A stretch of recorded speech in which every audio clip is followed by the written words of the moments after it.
Hello, and welcome to the School of Nerdcraft and Dungeonry. I am Evelyn, your DM for the day, and this is Magic Academy. We are joined today by Haley. Do I say something? Hi. You say hi so people on podcasts know that you're a person. Yes. Heather. Hi. Randall. Hi, how are you? And Sarah. Hi there. If you want to help the Magic Academy grow, please hit that like, subscribe, and the notification bell so you never miss a new episode. We're going to be reading your comments live on stream, so make sure to comment down below so you have a chance to have your comment appear on stream. Let us know what was your favorite part of the episode, or maybe your favorite piece of vampire lore. Are you vicious vampire hunters ready for more Curse of Strahd? Ooh, I'm so excited. Hey, question. What do I do if I don't want to help the Academy grow? Leave. Bye. I don't know. Good luck in Death House without me. Yeah, no. Listen, aren't you the most hurt right now? No, I'm doing. I had a short rest. Yeah, we got a It short was me. rest. I was the most hurt. Leave me alone. I max rolled my health. I'm pretty sure. I'm mostly max, but I'm short and I'm small and squishy. Protect me. Bard. Tiny little bard. Tiny little bird. All right. When we last left our heroes, they were in the middle of investigating a mysterious house. Beckoned in by two terrified children, our heroes are now exploring this residence. Today, however, we start not with the heroes you know and love, but with another. Ellie. Last night you found yourself walking down a dark path, a dirt road leading through the woods. You'd been beckoned in this direction by a mysterious note promising a new adventure, but a potential wrong turn left you a bit lost. It gets dark and you begin to make camp by the side of the road. The woods are quiet this night, and the air grows chill. Your fire sputters as a low mist gathers around the edges of your camp, growing closer as the night wears on. By morning, the fog hangs thick in the air, turning the trees around you into gray ghosts. Then, you notice these aren't the same trees that surrounded you the night before. Neither is this the same part of the road, and neither is it early morning. You find yourself just barely west of a small village, about mid-afternoon. The fog has formed a corridor, directing your movement toward what seems to be an ordinary house. It is a bit gray, as is everything in this strange new place. You check the note. Apparently you were supposed to meet 3 others. Where? Uncertain at this point. As you near the house, you see 2 young children. They are standing in front of one of the windows, craning to see inside. The taller one, a little girl, turns to look at you. Please describe your character. So Ellie, I'm just gonna read the super quick bio that I have. That at least the character description. So Ellie is a 106-year-old halfling who has long gray hair pulled into a braid behind herself, and she has her sun hat that she always wears. It's one of those wicker hats that looks like it's been through the ringer. She's had it for many decades. She wears a pretty simple plain green dress, and she always seems to have a sort of pleasant, comfortable, soft look on her face. She just seems fairly unbothered.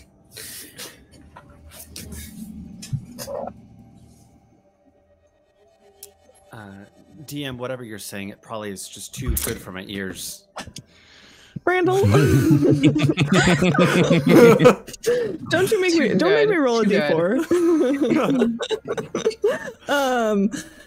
You see these 2 small children standing in front of this house, and the little girl turns to you and looks over at you.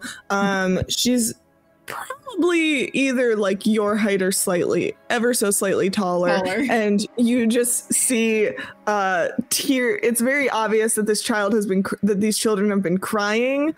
And she turns to you and she says,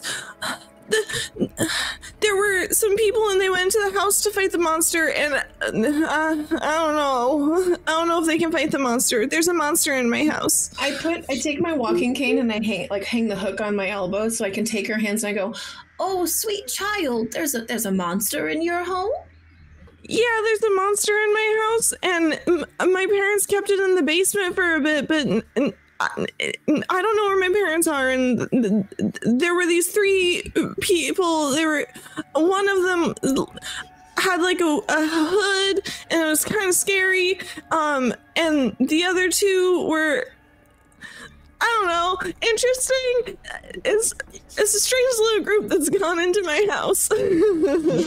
Are they here to help you then? I think so. One of them didn't seem like she wanted to help. Oh, well, I mean, I would be happy to assist you, dear child. Can you go in and make sure that they're okay? Certainly. Are you worried about them? Yeah. I don't. Roll deception immediately. That's a no. Tell us how you really feel, Evelyn. The fuck? That's a no for me. I mean, like, if you squint. Okay, dear child. What is your name? Rosvalda, and this is Thornbolt. Very unique names. Very nice. I'm still holding her hand. I'm like rubbing it very gently, you know. Very nice names.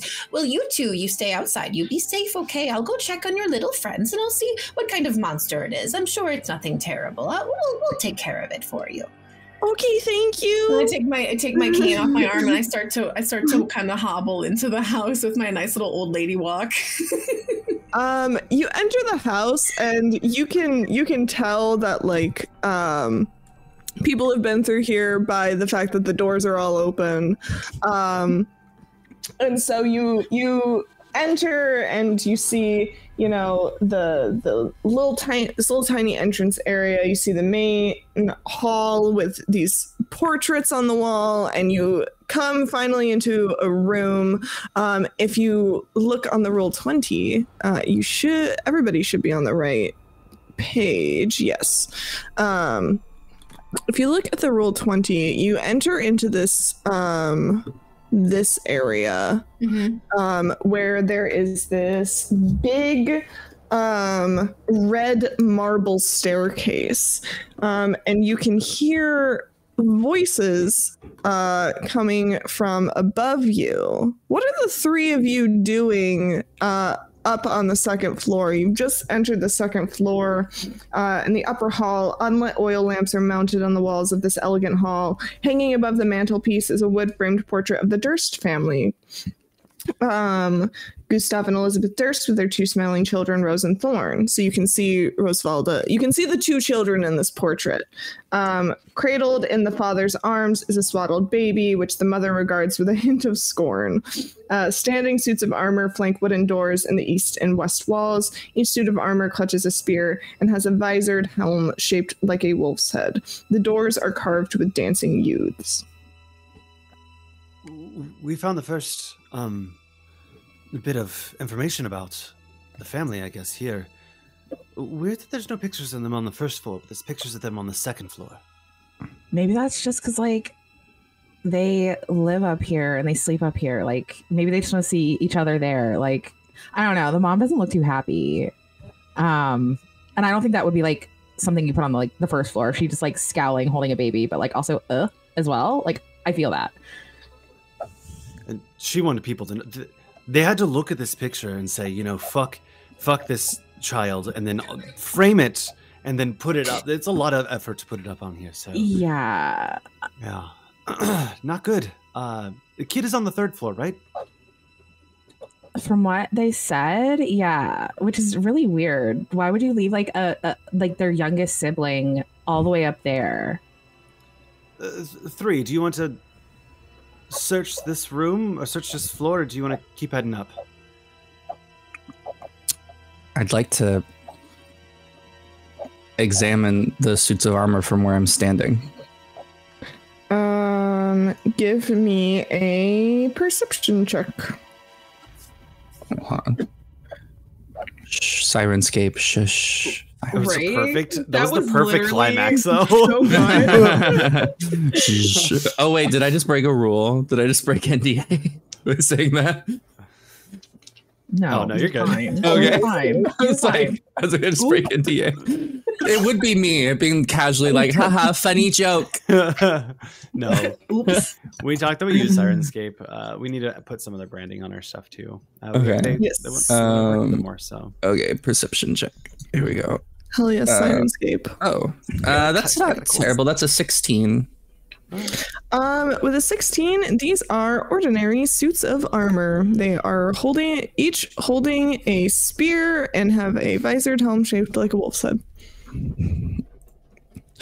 Brothers. You're like me. They're just like me. Okay. I'll look at God, your name isn't anywhere. Oh, there it is. It's on the stream. I'll look at Callum and kind of creakily nod. And I'll make my way towards the door at the bottom. Okay. Ellie, you hear people talking above. I start to make my slow way up the steps, and I'm doing that thing where like I put both of my feet on each step before proceeding to the next step. So it takes me a couple of minutes, but as I make my way up, I go, "Hello." You guys, I draw my bow. their grandmother's here. Oh my god! Thank goodness we can make her go find the children. Is that the mother? I make my way No. up super slowly, and I once we like, it sounds like someone's coming up the steps for a very long time. Yeah, I was like, We should be seeing someone by now, like for how long they've taken, and then eventually this like 3 foot, maybe 2.5 foot figure finally makes her way up above like the crest of the stairs and goes, "Hello."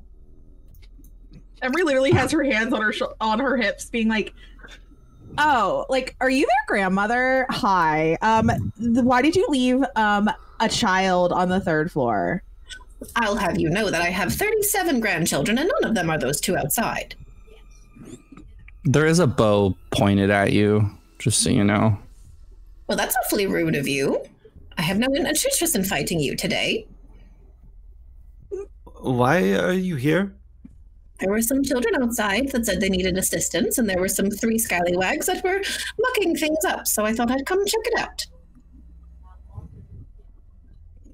I'll have you know, I'm not a scallywag. You seem like a nice enough person. What are your pronouns? It's more Right. like I'm a they, but if you get confused, she always works. It's fine. Fair enough. I'm here to help, I suppose. My name is Ellie. You can just call me Ellie. Welcome to the creepy house, Ellie. Glad to have another person. Did you get an invitation? Well, yes. And she pulled it out of my pocket and go, "Here you go." And I hand it to you. She's our 4th. You are 4th. And your 4th? Oh. She reads the note. She takes it back from you, like grabs it out of your hand, and goes, "Oh, that's right. There were 4 of us. Hello." Did you get like lost or something? You know, the funniest thing. Yes, I did. I was resting on the road, and I knew where I was headed. And then all of a sudden, it was like this spooky little mist came in, and then I looked around, and I wasn't where I was supposed to be anymore. Wow, that mist is really tricky. Just brought you here. But hey, we don't have to look any further now. We have our 4th. I suppose so. I mean, I've introduced myself. What are your names? By the way, I'm Emery Hawthorne. Pleased to meet you. And she does like this little silly little like bow thing. Ellie just nods and goes, "Nice to meet you as well. And you, young man. Are that your pronouns?" Calum Crow. "Nice to meet you as well, Callum. And you with the bow in my face, who are you exactly?" 3. Nice to meet you, 3. I hope that you can learn to point that thing a little bit off from my face. 3, put it away. She's not a threat. She's our friend. Remember? I'm gonna lower it and just keep it right here. Thank you. Appreciate that. Now, I'm gonna look around and go, this place is awful strange, don't you think? We'll never know. Well, why is that? Are we not exploring? Oh no, you said you froze for a couple seconds. You went, this place is Oh no. this place is and we'll never know. I This mean, is awful strange, don't you think? Yeah, it's a little like spooky, but like nothing that I'm like not used to. But also those kids were really weird. I just thought they seemed scared. Someone with like 2 siblings, they definitely gave off like weird vibes like them. And you know they're up to no good. If you say so. Emery's gonna like turn around and like walk towards the portrait though. And just like stare at it and see, do the kids look like they did outside? Yes, they do. They if you would like to see the picture of them again, I can do that. Where is it? Creepy ass kids. But I do want their clothes. If you go to the little newspaper and you go out to player handouts named NPCs, we received a handout. Mm-hmm. Oh, there it is. I had to open a thing. There it is. And then we can hit show to players. And that'll pop up on the stream. Perfect. Yeah. They look like they didn't. Yes. It is very clear that these are same. Okay, so like same, but like they look now outside. Like this isn't like they look different in a way, like maybe younger or features are a little bit different or anything like that. Like no, they look pretty much the same. Okay. Cool. So yeah, I'm gonna hobble up next to Emery and go, well, that seems like a lovely family. Are you like missing the fact that the mom is like scowling at like this baby? Well, now that you mention it, I suppose she is. I really have to squint, though, to see it well. Do you need glasses? Oh, no, dear. My eyesight's been going for, a few decades now. I don't think glasses will help much. You could try, though. I'm not a glassmaker. Perhaps one day I'll pick up mending and we'll see where that goes. That would be awful kind of you.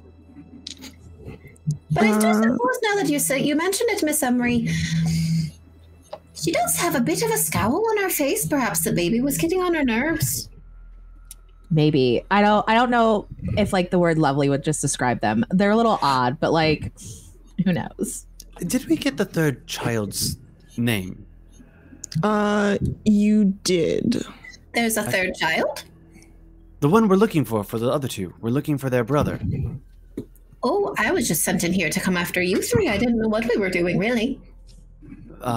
There's a monster in the basement, and they want their brother out. Okay. Understood. Brother's on the 3rd floor, apparently. Is he the wee one in the picture there?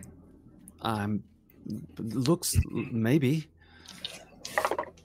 Literally the most irresponsible siblings ever. If they're gonna leave, if this is an actual baby, leaving them in there. Did the children say where the parents were? Gone? Away? No. Yeah, gone. They don't know where they are? 3, where were the Fully parents? responsible. I mean, when my middle children were old enough to watch the other ones, we'd leave them alone for a few hours, but this doesn't seem like the case. Things are weird. That's for sure. And Emery's gonna turn away and go and look at the suit of armor, like right here, closest to that bottom door. Just look at it. 3. Did you still want to investigate that south room? Is that the one you were headed towards? Yeah. Okay. Once the other 3 seem to have settled, I will approach the door. Okay. So, Emery, you go to look at the suit of armor. It's a suit of armor. It's very nice. It's a nice suit of armor. It's a nice suit of armor. A little dusty, maybe. Normal wear and tear sort of thing. And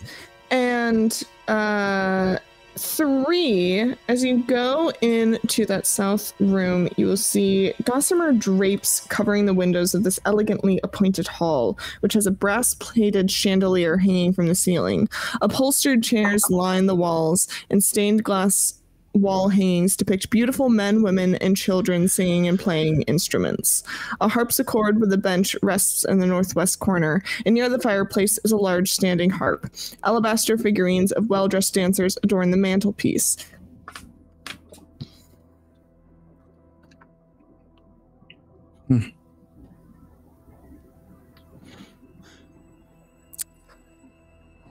Nothing too crazy in here. If you're expecting 3 to make like small talk and commentary, wrong character. I'll bring up a new person. I follow 3 through, and as I do, I kind of poke one of the suits of armor with my walking stick, just to see if it does anything. It doesn't do anything. It doesn't move. Sheep. And then like keeps walking, Wow, this is a fancy room. Would you say you walk like kind of under beside me? Yes. Do you touch me at all? No, I don't think I'm close enough to touch you necessarily. Okay. Just curious. Oh no, I'm scared. At that point, seeing Ellie kind of go in, Emery's gonna kind of follow suit and walk in, but as she like walks in, she's gonna see that piano type thing and go, oh my goodness, a piano. Let me go ahead and play something for you all. Like, this is so perfect. And she's gonna like run up to the piano thing. I'm assuming by the fact that Emery's calling it a piano that they are not proficient in harpsichord. Emery's proficient in, just anything. Sure, she thinks she knows what she's doing. But not. Go ahead and give me a performance check. Perfect. Well, yay. Okay, let's see what's going to go on. 14 plus... That is an 18. Nice. Describe to us the beautiful music you play. So Emery kind of fans out the back of her little like coattails and sits down. She puts her hands out onto the piano harpsichord thingy and puts her hands down, and she hits a G note. And you hear dum dum dum dum dum dum dum dum dum, and then you hear her go. When I was a young bard, my father took me into the tavern to see a traveling band. Bum, bum. He said, girl, when you grow up, would you be the savior of the warlocks, the clerics and barbarians? And she's just like in her zone right now, just like playing this out for you all. Yes. Right? Oh, trust me, there's more. But that's brought me such joy. She's literally just like in the zone, like playing this right now. Yes, you play away at that harpsichord, having a great time. It's piano adjacent enough that like you it's good. is really good, and you have a good time. So yeah, she's gonna do her thing over there. Allie actually is gonna stand there and like watch you, and like she kind of like rests on her walking stick, and she's like very interested in your performance. Aww. Perfect. I knew one day everybody would love what I'm doing. Good thing you're doing this in a death house. What? Do we know it's a death house? So yeah, Callum, what are you up to, bud? I'm gonna go up to the piano and just kind of open up the lid and look inside. Like while the harpsichord is being played. Yeah. You see the inner bits of a harpsichord.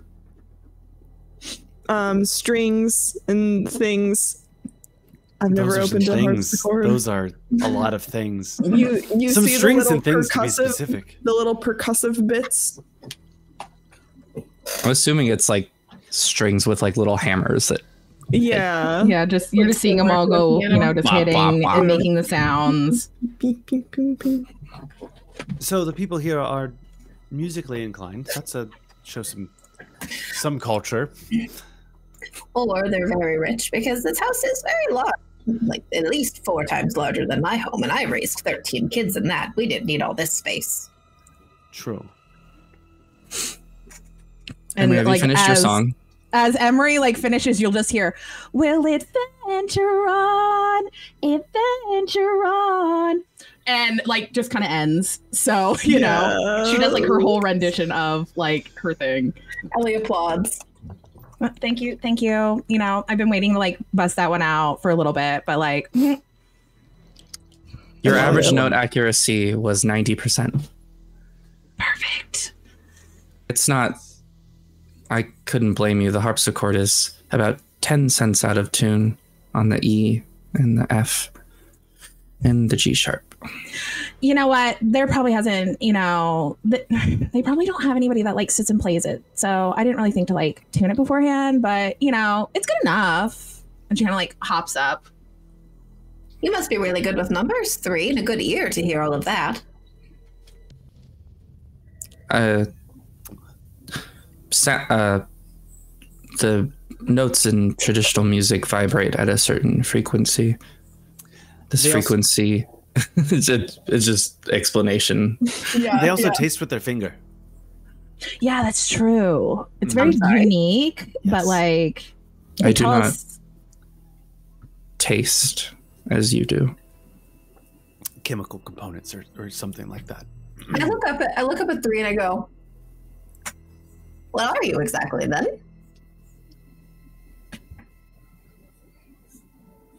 I'm gonna look at Kellum. This Ellie is a friend. Yes. I mean, to be determined a little bit. You know, like they just met them, but right now, yeah, seems like friend. 3 takes off their hood. You see this like pseudo humanoid metallic face. Looks like it almost might have been painted with streaks of silver. I don't know if you have like a strong affinity for magic. A little bit, yeah. Mm-hmm. There's this like steady hum that comes from them of like conjuration-esque magic. It's a little bit more complicated than that, but when they turn to face you, their eyes are glowing a very soft purple color. Oh, fancy. You're a bit shiny there, are ya? That's pretty neat. See, 3, I told you, like, it's totally fine to not wear the hood. You're totally cool looking. Were you hiding your face for a certain reason? Yes. We all have our reasons. That's okay, dear. And I reach out and I go to like pat your hand. Clang.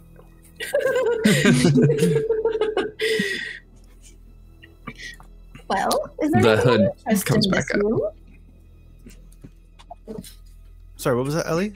Is there anything of interest in this room? It seems awful fancy, but I'm not seeing a child in here anywhere. Only thing interesting in here was Emery doing the. Yes, it was a very good harpsichord. performance. Loud piano. Hair like flip thing, like yeah.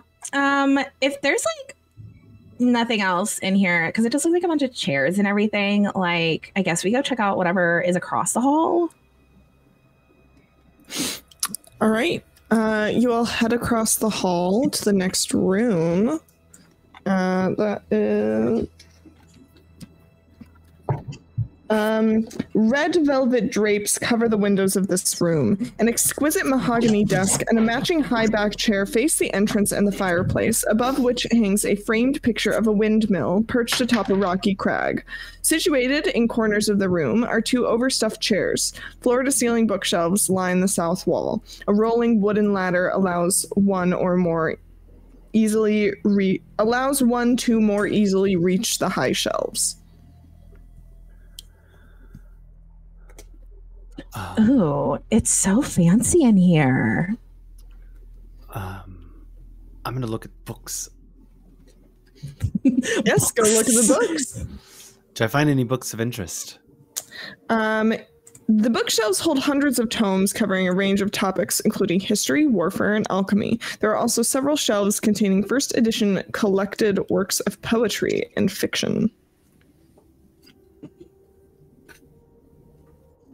You're gonna eat them with your book. Are there any books that look interesting to me? 'Cause I have one. Give me a perception check. Perception.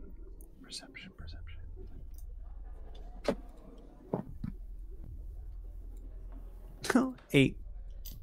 Oh. With an 8, nothing in particular stands out to you. There's a lot of books, and for the most part, you don't see anything particularly interesting. Nothing that like is exciting. An alchemy book, and I'll start flipping through it. While that's happening, Emery is gonna stride up to like where the desk is, sit in the chair, and like start spinning around in it because she assumes it's a spinny chair. Might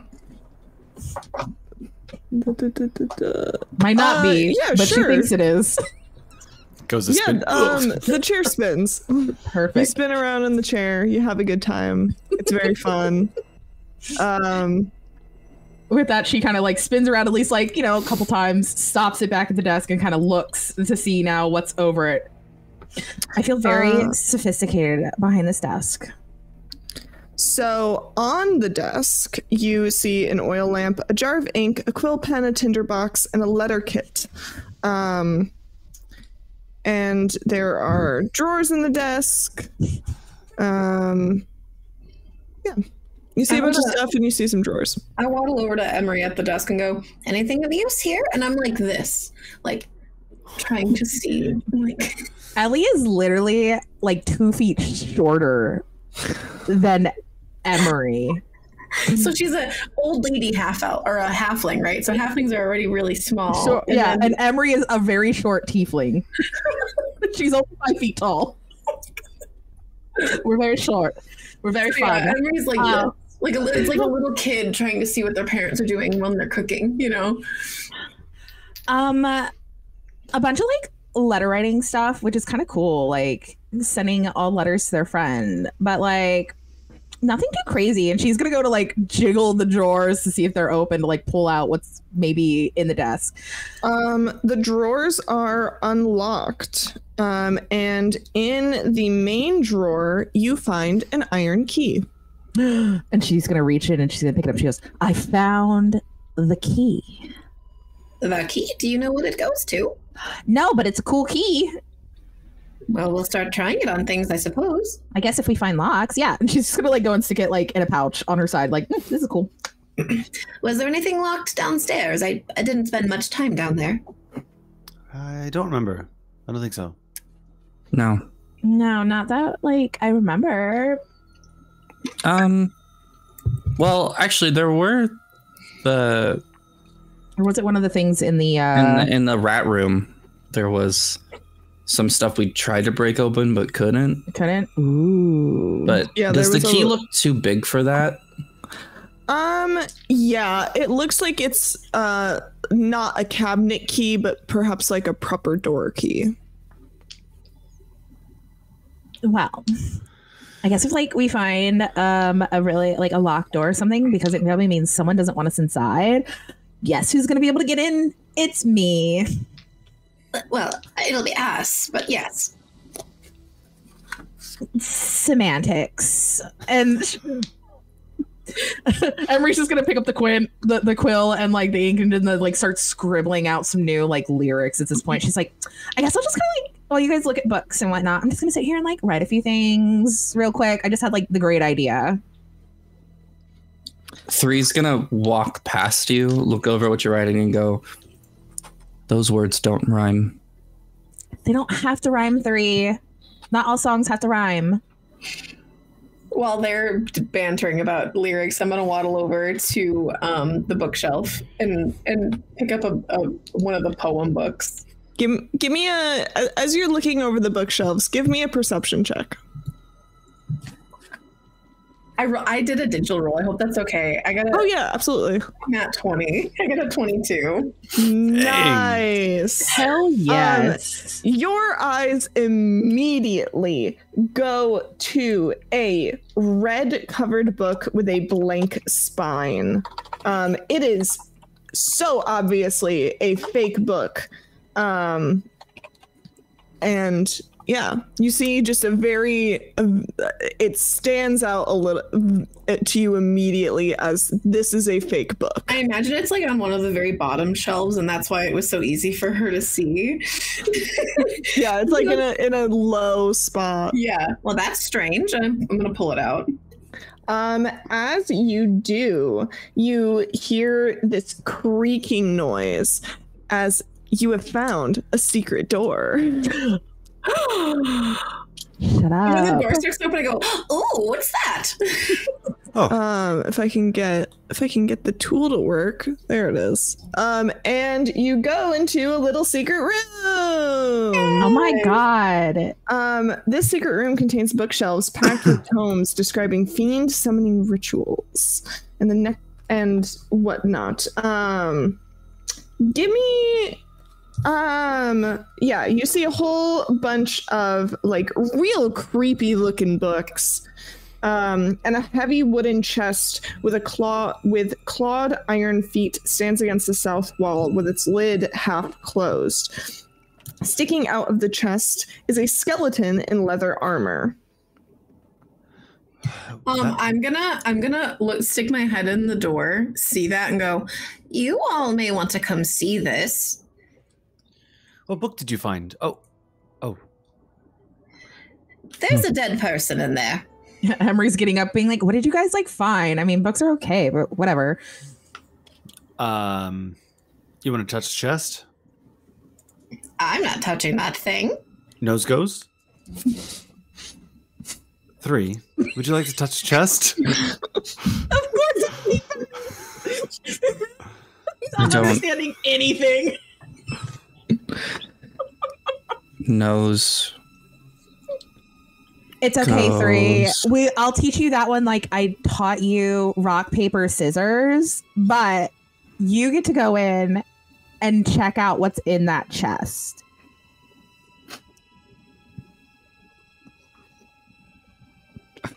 I want to be like, are you fucking crazy? One of these days. Maybe. A little bit We're more. just gonna step into the side room and investigate what perhaps the cause of death was for this skeleton. So upon closer inspection, you see that this skeleton belongs to a human who triggered a poisoned dart trap You see 3 darts stuck in the dead adventurer's armor and ribcage. But you can also tell that the dart firing mechanism is no longer functional. You said dead human? Good. Yeah, you also see we don't like humans. You also see that there is a letter in the skeleton's left hand. I will take the letter. Are you reading it? Yes. Okay. To myself. Written in flowing script, the letter reads as follows. My most pathetic servant, I am not a messiah sent to you by the dark powers of this land. I have not come to lead you on a path to immortality. However many souls you have bled on your hidden altar, however many visitors you have tortured in your dungeon, know that you are not the ones who brought me to this beautiful land. You are but worms writhing in my earth. You say that you are cursed, your fortune spent, you abandoned love for madness, took solace in the bosom of another woman, and sired a stillborn son, cursed by darkness? Of that I have no doubt. Save you from your wretchedness? I think not. I much prefer you as you are. Your dread lord and master, Strahd von Zarovich.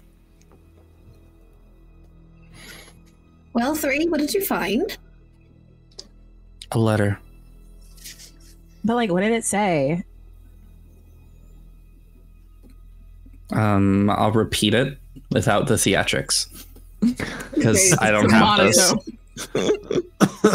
It's somehow even creepier. Emery's like, my most pathetic servant. I am not a messiah sent to you by the dark powers of this land. Emery's like, oh my god, Strahd is so hardcore. Who is this Strahd fellow? So, like, apparently people call him the devil around here, but, like, he seems really cool. He's, like, a count or something, which means he has lots of money. I don't know. I hope to meet him at some point. He had his portrait above the fireplace, and it was giving, like, big top energy. It was nice. Giving, like... Giving... I'm sorry. I'm not quite sure I know what big top energy means. That's something my grandchildren haven't quite informed me about yet. It's okay. Strahd Daddy, Strahdy. He is very attractive. So he sounds like a nice man then. I mean, no. Yeah. I mean, we haven't met him yet or anything. We've just been hearing things about him. But you know, yeah. I'm sure we can like fix him or something. But like, we'll find out once we meet him. True love story. I think in a little bit of a later time, we'll need to sit down and discuss what our plan is. You all seem to be giving very confusing and conflicting stories. Would you like to know what else is in the chest? Yes. Because there's some treasure in there. I would sure like to grab that. Yes. So the chest contains 3 blank books with black leather covers, each worth 25 gold pieces. 3 spell scrolls, one of bless, one of protection from poison, and one of spiritual weapon. The deed to the house, the deed to a windmill, and a signed will. The windmill referred to in the second deed is in Valaki. And it is signed by Gustav and Elizabeth Durst. The will you see is signed by Gustav and Elizabeth Durst and bequeaths the house, the windmill, and all other family property to Rosvalda and Thorn Durst in the event of their parents' death. The books... Yep. What were the scrolls again? Bless, protection from poison, and spiritual weapon. Yep. Oh. Well, that's kind of fucking crazy. Who wants like what? Oh, I just put it all away. Okay, then. Just take everything. What? You know what? I guess hold on to it, 3. We'll figure this out later. Bree, do you mind if I have one of those notebooks? Oh, okay. Here you go. Thank you, dear. Oh, I wonder if I can. No. Yeah. Cool. Is there anything else in this room outside of like the chest? I'm gonna take a look at the bookshelves to see if there's any rituals that stand out. Extra dubious. Give me a give me an investigation check. Hot. I love that journey for me. 14. You see tomes describing fiend summoning rituals and the necromantic rituals of a cult called the Priests of Osibus. You see this cult mentioned in several of these books as part of these rituals. Trying to see if there's more information I can give you. You see that some of them and some of it involves cannibalism a little bit, and ritualized murder and all that stuff. And the usual. Yeah, the usual. So it does seem that this, side secret room that they did find, there's a cult of Osibus. Osybus. Osibus? Osibus. Doesn't sound familiar. My records I do not have any record of this. I'll have to keep a lookout for that. I don't want to get eaten. They do cannibal stuff. Yeah, I haven't really heard of them before or anything like that. But yeah, I don't think I want to be eaten either. Dreadful stuff. We need to stay away from them then. Well, I guess that's it in here. Have we found any stairs going up more? I thought we said we were going to the 3rd floor. Yes, the red marble staircase that you came up before continues up to the next floor. Okay. we can go up if you like. Only if we're done exploring. I don't know if we've seen the rest of this level of the home. I don't know if there's anything else here. Yeah, did we catch that I guess door at the top of the staircase, or did we just blow past that? you would have seen seen that door. Oh, okay. Yeah, you would have seen that door at the top of the staircase.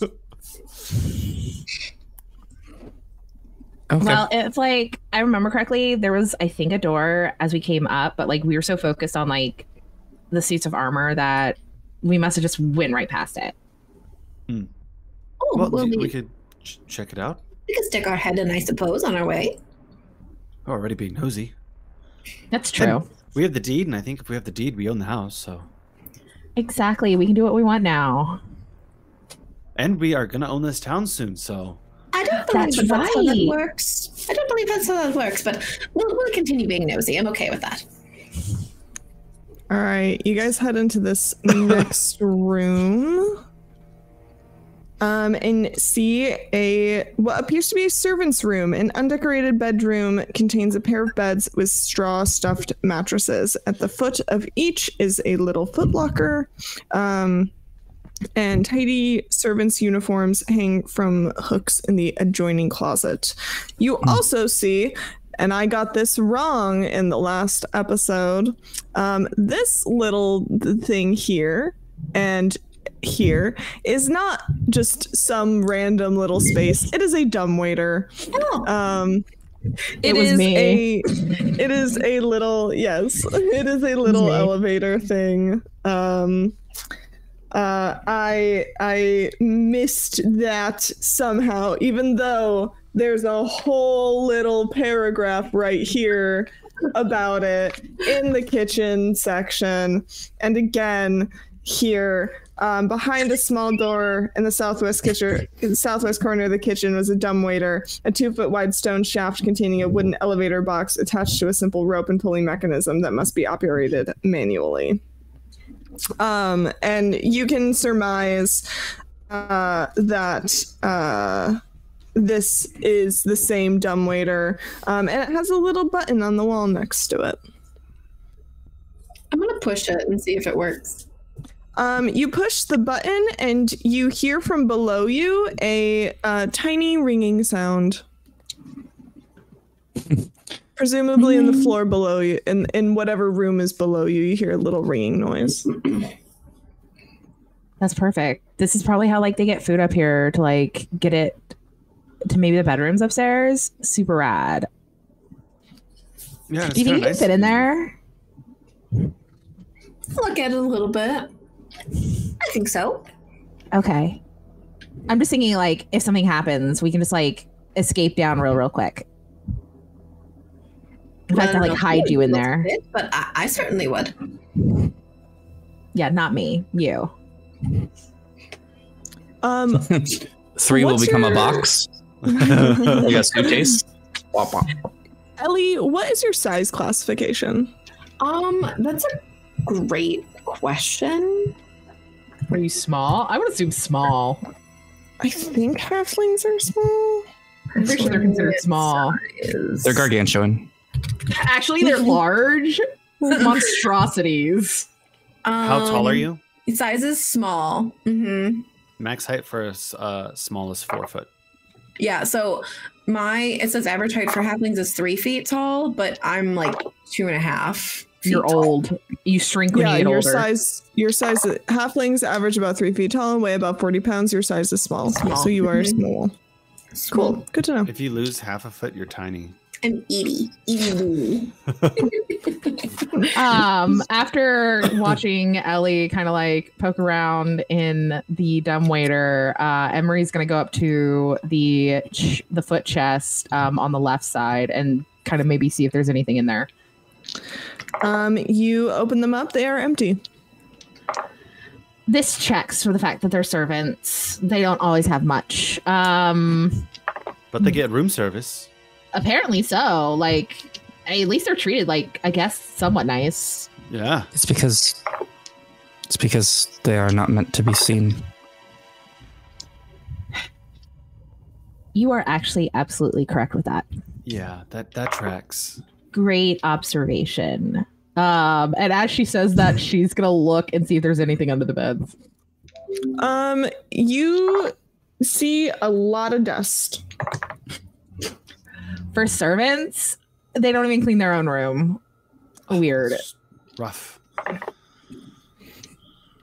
mean, you would think. The whole house seems to be covered in like a lot of dust. Yes or no? Which has been a little odd. Hold on, there actually is a thing about that.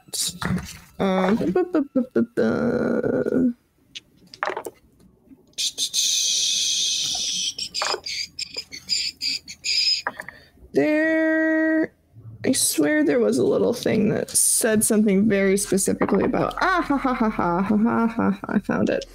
0.52 inches of dust on every service. And now we're absolutely concerned. The rooms on the first and second floors are actually free of dust and signs of age, so forget I said anything about dust. Oh, okay.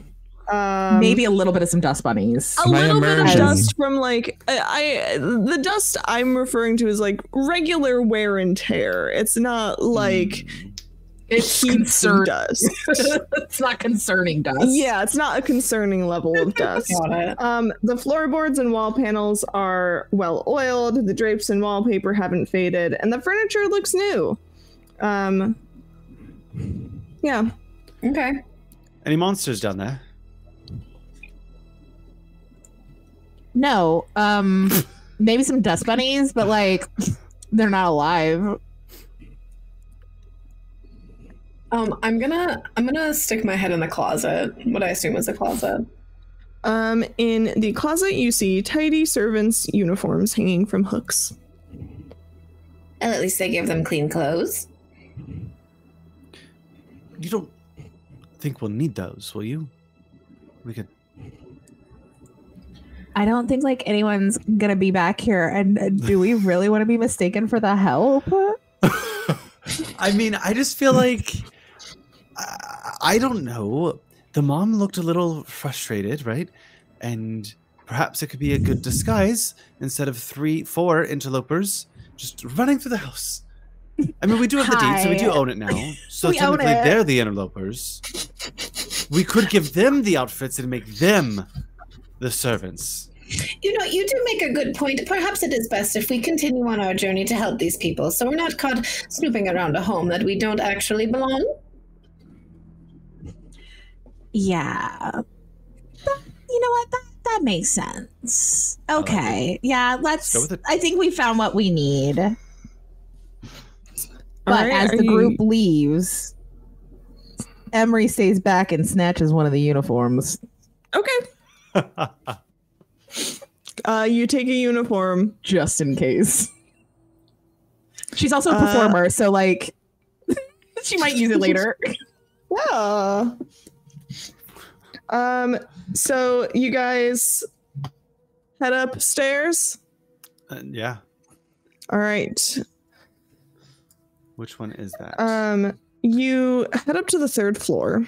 Is that this one? Yep. Okay. This one. You head up to the 3rd floor, and this is where you notice a difference. There is clear that there has not really been an effort made to preserve to preserve things up here. It is drafty, it is dusty. And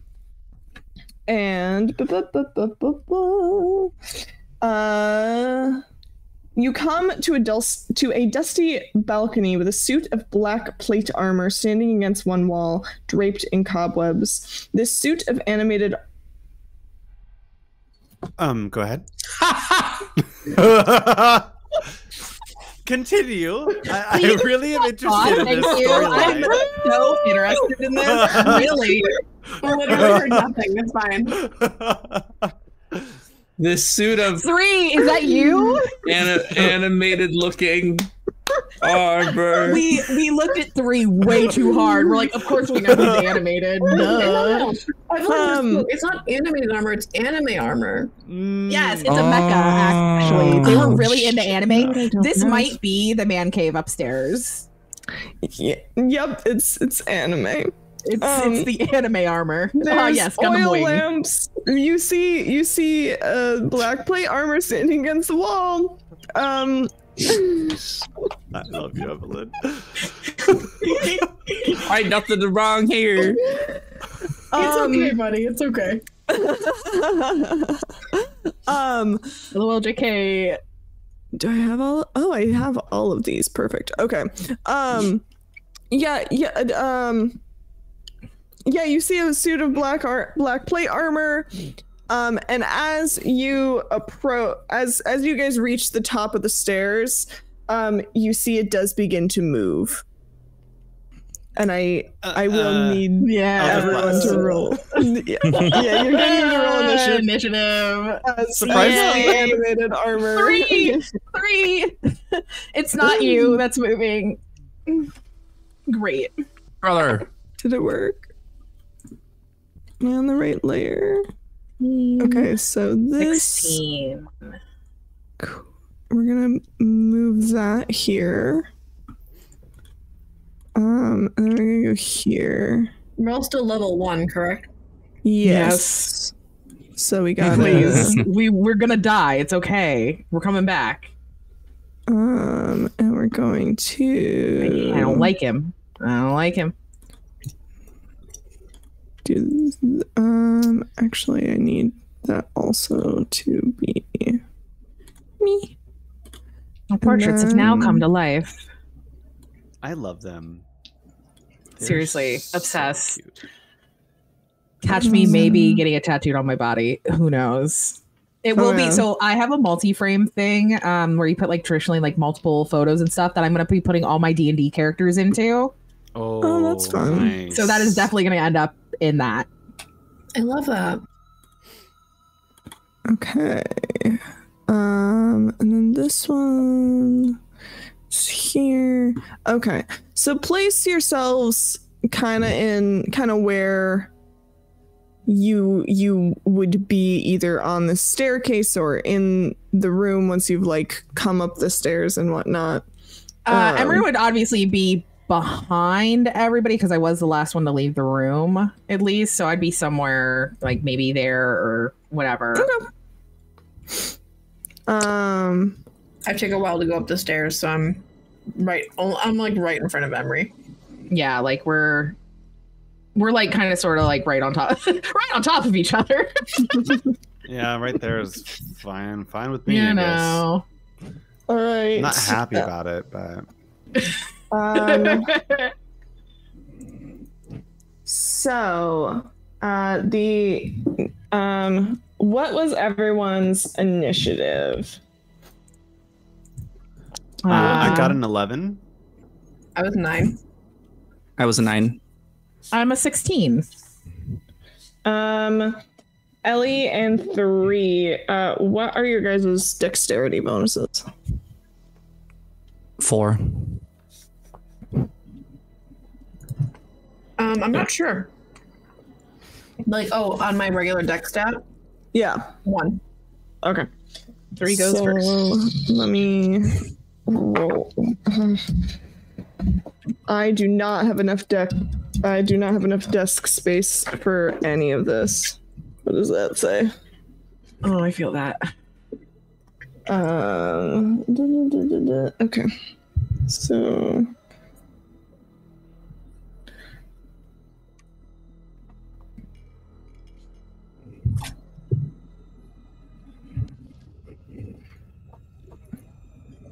and what's the... Oh boy. Okay. And then... Nope.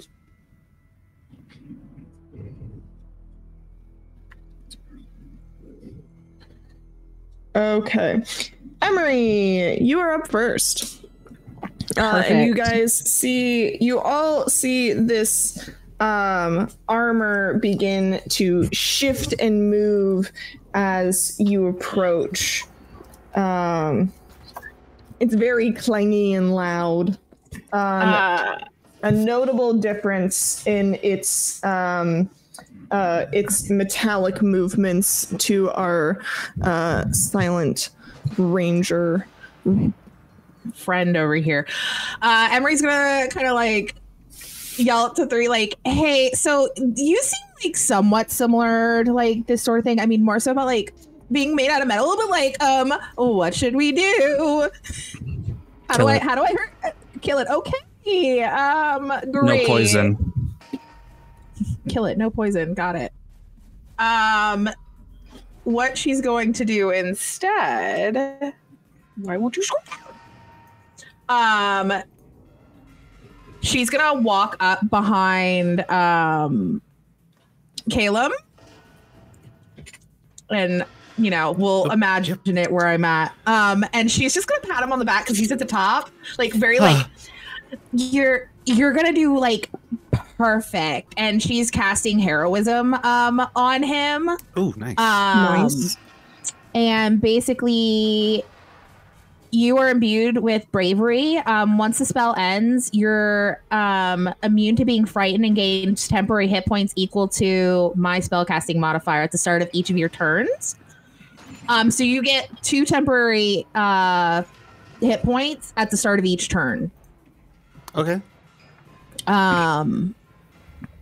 Yeah. So I'm gonna do that for you. Be like, you got this, buddy. You're at the top of the stairs. Yeah, it's gonna be great. You've got this, and I'm just gonna be right here, and essentially, gonna hold back to see kind of what happens next. Okay, and that is the armor.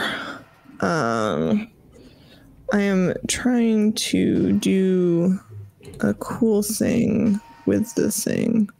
If if I can read my own handwriting, that would be extremely helpful. Okay. All right, get rid of that, actually. Just so you can see it, I popped it into Roll20. Thank you. Nice. Okay. Well. So this animated armor is going to kind of cling to life, and Calum, you being the nearest, it was good you got that heroism, because it's going to take 2 slam attacks against you. Great, we're all gonna die. It's just gonna try and just smack you with a gauntlet. Does a 9 hit? No, it does not. What about an 11? Does not. All right, that's its whole turn. There you go. Next in the order, Kellum, it's you, bud. Oh boy, I have disadvantage because I'm next to it, and I only have ranged spells. Don't you have like a weapon? You not come prepared with like, I don't know, a dagger or some shit? I got a quarterstaff, which when I use it, I have such low strength that it's a -1 to that attack. Jesus Christ. Well, what would you rather have, a -1 or disadvantage? Yeah, you know. I'm going to spark my hands and just kind of like throw an Eldritch Blast at it. Okay, go for it. Give me that attack. Natural 1. Oh, baby. Womp, womp, womp. And I go, this is fine, guys. This is fine. Oh, I could have grappled it and pushed it or something. Okay, that's the end of my turn. All right. Perfect. 3. Well, I guess it's all down to me as per usual. Hey, I Oh my helped. gosh. I'm gonna shoot it. Can't wait to level up. Right? I'm gonna shoot it. Level 1, you don't have tons of things to do? No. It's okay. We're still learning. It's okay. Oh, okay. Great. Not a nat 20. That's sad. But I did roll a 25. Glad we brought the robot with us. I'm assuming you said that hits. Yes, that hits. Roll I'm damage. just like, Hey, I'm going for Good? I'm going for a chink in its armor. All right, go for it. Max damage. This is 12 damage. Noise. Yes. The killer robot rises up. What is? I apparently can't do simple math. Okay. Yeah, you describe how you just like describe to me how you go at this thing. So my training, I have really great training, guys. I quickly scan it and look for the points on its joints, like where the arm would connect to the elbow, for example, where when it moves up to slam against something, it like exposes what would usually be like an artery, but in this case is probably not any of that. And I just aim for that point and shoot. Nice. You also, I'm standing it. on the railing and crouched because I'm really cool like that. Nice. You hit it in one of those joints, and your arrow gets lodged in there, and you see that like it is clearly uncomfortable. It explodes. It explodes in a violent fury. Alas. It's all done. Ellie, that's your turn. Ellie looks at the thing and goes, "This thing needs to be put in a timeout." And I'm gonna point my walking stick at it, and I'm gonna cast Entangle. Nice. So it needs to make a DC 12 strength check, or it will be What is this? So the grassy weeds and vines sprout from the ground in a 20-foot square, starting from a point within range. For the duration, these plants turn the ground in the area into difficult terrain. A creature in the area, when you cast a spell, must succeed on a strength saving throw or be restrained. So that's an 11. So it's restrained. Nice. And she kind of puts her hands on her hips and goes, "It'll be easier to hit." You tell him, Grandma. Tell him. He does deserve to be in timeout. Oh, Should yes. we run or should we keep bashing it? Keep bashing it. Come on. Yeah, Ellie's kind of still got like her walking stick pointed at it. I can only hold this thing for about a minute or so you better get whacking. Yes, ma'am. We got it. We got it. We got it. That's I'll go into battle for this woman. Let's go. And with that, we're back at the top of the order with Emery. So Emery's gonna like bob and weave around Ellie and Calum to not use the measuring stick to the side of this armor. Now, remind me if I'm wrong or not. If I go into entangle, since it's already there, do I need to worry about it, or is that only on cast?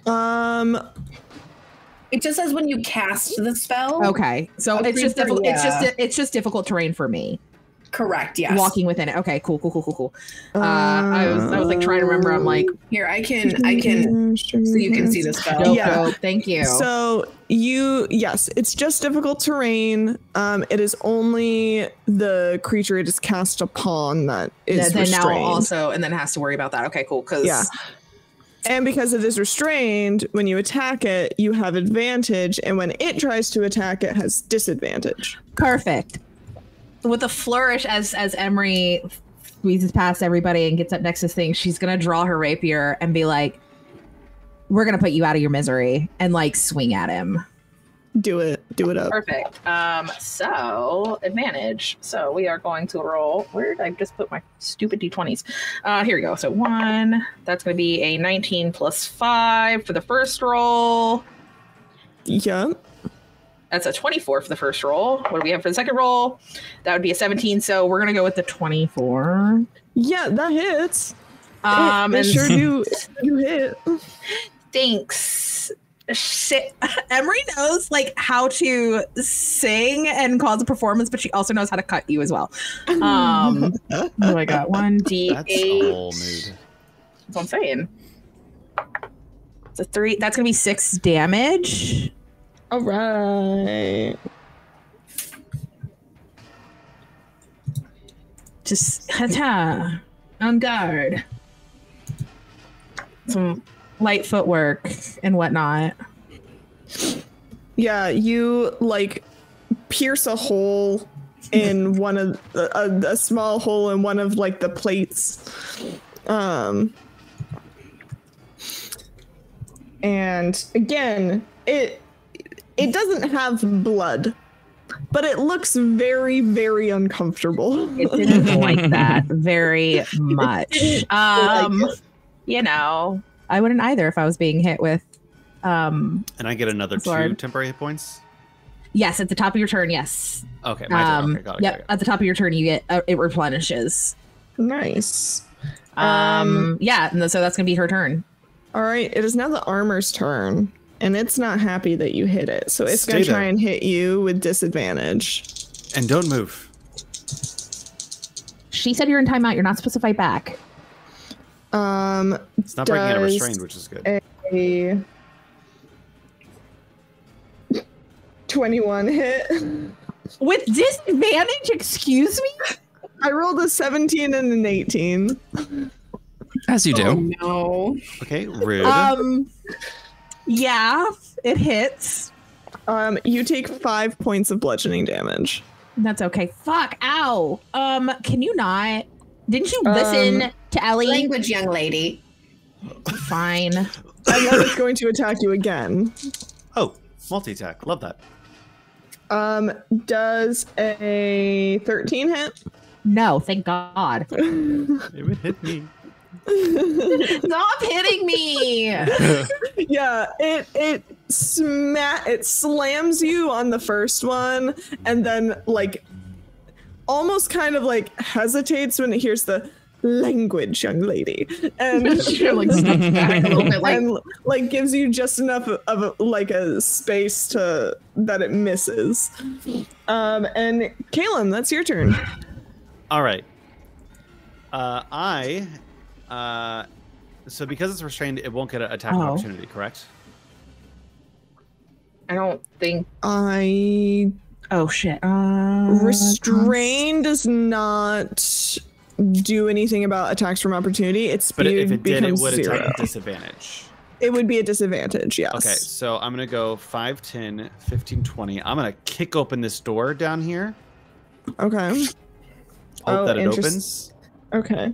Oh, where'd the book go? Caleb, why are you running away? I need to not be within 5 feet, Emery. Pew Pew needs space. Okay.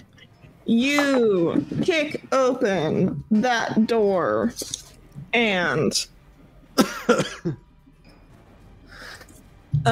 you see and I want to run 1 feet into it. Or that's 30 movement because as you enter dust and cobwebs shroud an elegantly appointed bedroom and an adjoining nursery. Double door set with panes of stained glass pull open to reveal a balcony overlooking the front of the house. Shoot him. I just want to make sure like I don't have to dodge anything. No bolts come flying at me. No eldritch surges. Nothing comes flying at you. Cool. But I do need to brush off some of the cobwebs and I eldritch blast this guy with advantage. Yep. Go ahead and make that attack roll for me. Natural 20. Woo! Hell yes. Fuck him up. Give me that sweet, sweet damage. That's 9 damage. Nice. Give me 1 moment. You. Okay, so that's not how that's spelled. Okay. Simple math. Okay. Yeah, it's looking rough, it's looking beat up, it's looking bent, it's looking bad. Next in the order is 3. I'm gonna kill Steel, hopefully. We'll see. I believe in you. You've got this. Ooh. No, I don't. That's an 8. That I have advantage. Oh, you do. You have advantage. Advantage? That's a 15. That also misses. That's sad. No! Clink. Clink. I can't kill one of my own. You are bound by a weird pact that you don't know about to not destroy things made of metal. Who knew? Oh my gosh. Terrible. Ellie, you are up. I'm just going to continue to maintain my concentration to continue the spell for the remainder of the minute that I can cast it for. Okay. You can cast other spells that don't require concentration. You just can't be casting 2 concentration spells at the same time. So like you can do other things and like whatnot. You don't have to, but the option is open if you have like a cantrip that doesn't require concentration.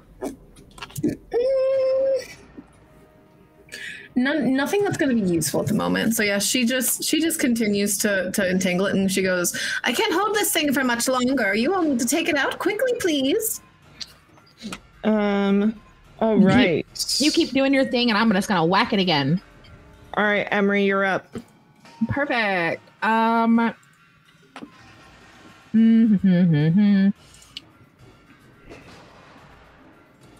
Ooh, actually.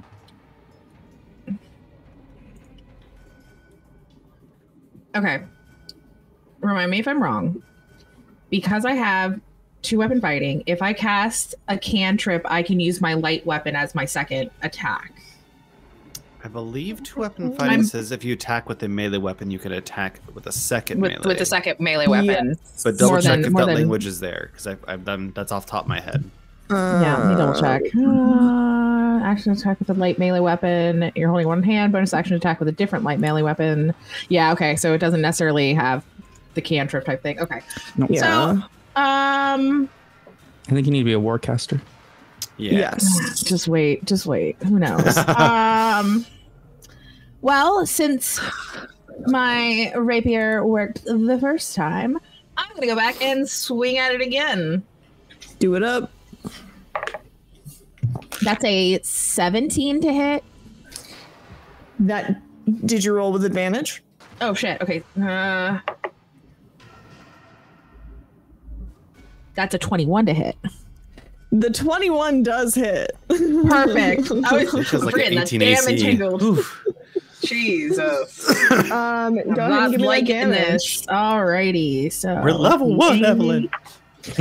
that's gonna be 6 plus 3. Talk to That's gonna be 9 damage as she swings at it again. Teach the class. Take You this thing see- out. You see her figure out where that like little weak point was when she hit it the first time, and she kind of does a fun little pose, and she goes, "Next time, you need to listen to Ellie." And she like does this like flourish up with the rapier, like under its like where the helmet is, and like just up into whatever is under there. As you stab into this thing again with your rapier, you see it crumbles and falls into just a pile of loose armor pieces. And as it does, Callum, No, thank you. behind you. I step back in. I'm out of the room. Oops. I disagree. I say no. Be gone. Close the door. Behind you, Oh shit. you see a specter. Emery, put it back together. Hi. Shit. It resembles a terrified, skeletally thin young woman, and it looks pissed. Are you the mom of Rose and Thorn? We're friends of them. It does not respond. Instead, it is going to make an attack against you. It's going to make a spell attack. You need to give me a Constitution saving throw. Oh my god. No, you do, DM. Actually, no, you don't. Actually, don't do that yet. I have to see if I hit you first. That's my bad. No, it definitely doesn't hit you. So never mind. You don't have to make that save.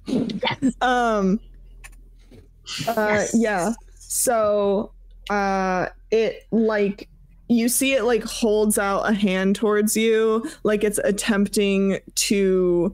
Lock hands with it. Here. Caress her Wow, that's a fingers. terrible idea. I mean, that's how it misses its attack. I'm You gonna say. need to see. 'Cause You it see. looks at the hand and it just looks very confused. And Callum, it is now your turn. Remember, I know you weren't hit, but remember another additional 2. Do I shoot Steps. it? Yes. I'm not good at the close-up things. Move. I'm going Just try. to shove it. Okay.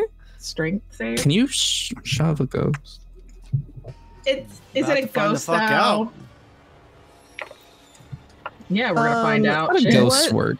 Shove Ghosts. action is a special action that is used, and I believe it is. Instead of making an attack roll, Creature who is shoving makes an athletics check, and the target makes either an athletics or acrobatics check. Target's choice. Okay. And it's contested, so this is going to go well for me, but Well, come on, you got Okay. this. You got this. You This actually were might go imbibed well for with you. bravery and heroism, please. Natural fucking 20 Yeah. for a 19. So I rolled a 12 minus 5. I didn't know that was. That's a 0 strength. You push her out the window. Obviously, at this point, you shove it 5 feet back. And I believe knock it prone. The shover wins the result if the check is higher. If they decide whether to knock the prone or push it back 5 feet. Yeah. Do you want it prone or do you want it 5 feet?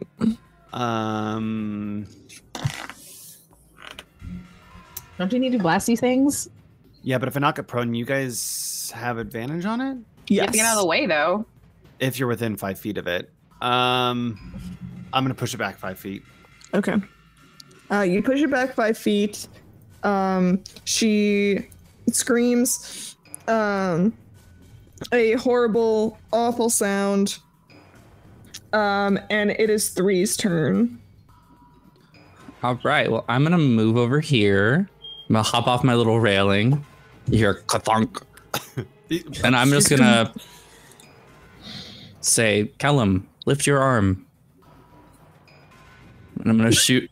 I'm gonna lean over and go. Do it up.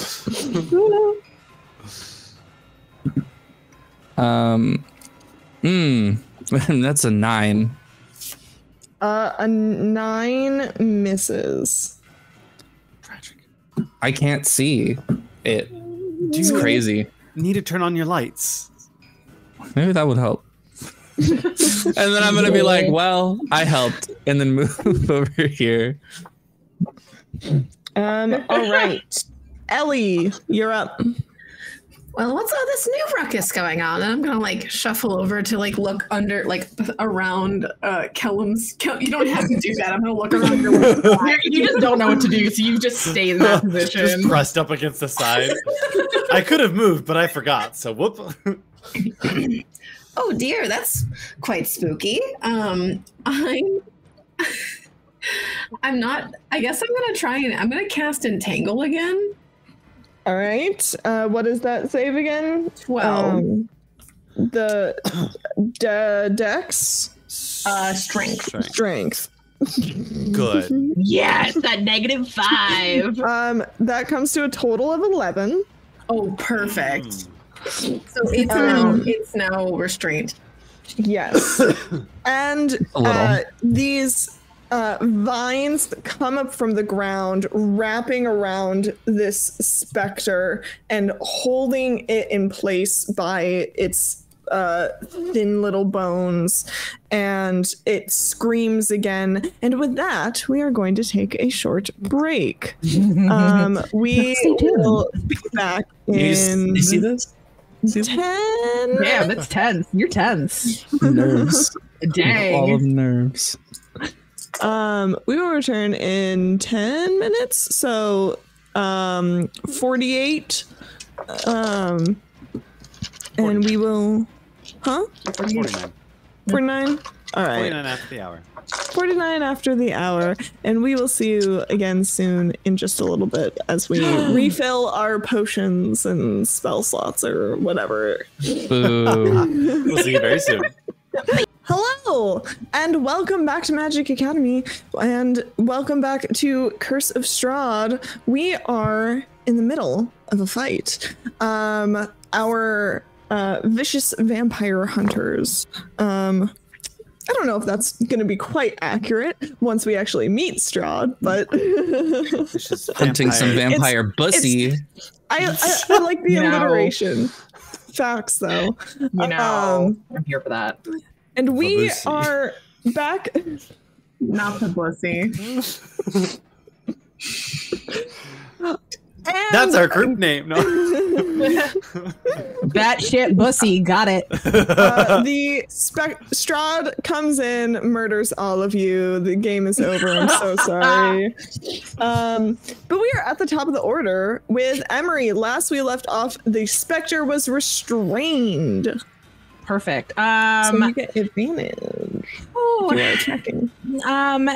Everyone, I heard some screaming. What's going on in there? And she's kind of like move forward to try to get in the room. So that's 5, 15, 25. Her last step will be passing through Calum. So, not to be that person, but we have You do double. We have entangled, so the 20 feet starts at what? Oh, where does it start? You, or is that? Yeah, where does the entanglement start for the difficult terrain now? So it's the center point would be on the on And the. she was here. It's probably like this. There we go. Okay. Okay. Ooh, so I would not be able to pass you to get in. I mean, you can. It's just difficult terrain. How much movement do you have? Well, I was here, so that's 5. 10, 15. You could get to that spot. Okay. Yeah, you could get to the spot you were looking at. Okay. What with my full movement? Yeah. You would have to use your full movement to do it, but yeah.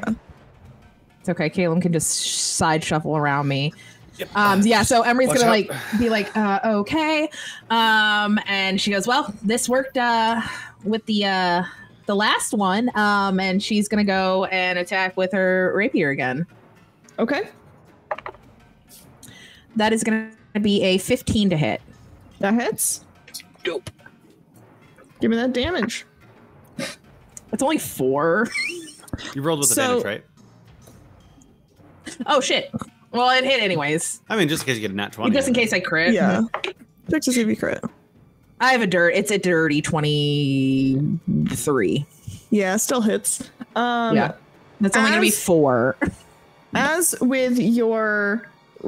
you stab at it with your rapier, you notice that it seems to it doesn't affect it as strongly as you would perhaps prefer it to. Okay. Yeah. So this one's probably a little bit different than like the last one. It doesn't like being stabbed. So and she's gonna lean back to Kayla and be like, "You're really gonna have to do that shooty blast stuff." Got it. And that'll be my turn. Excellent. The armor is down, and with that, it is the Spectre's turn. Fuck. And Emery, as you are the one right in front of it, and it is a melee spell. Oh shit! I forgot to like heal myself. Fuck. Damn it! I forgot. I'm only level 1. Does an 18 hit? Yeah. You take. 1 point. I'm gonna.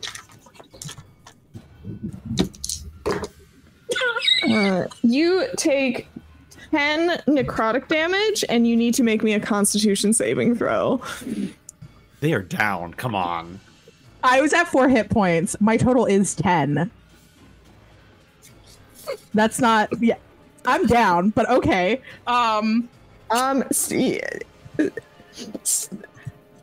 Still make me the Constitution saving throw.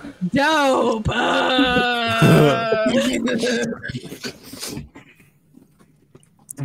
That's gonna be a 10.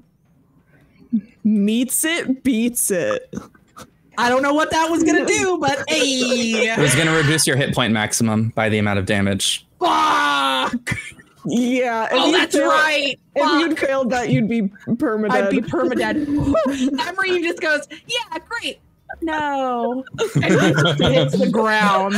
Oh, great. Yeah. I love it here. Why did our healer take front line? I'm so confused. Who said I was the healer? So that's the Spectre's turn. Calum, it's you, bud. I was going to tell them to duck, but they seem to have done that themselves.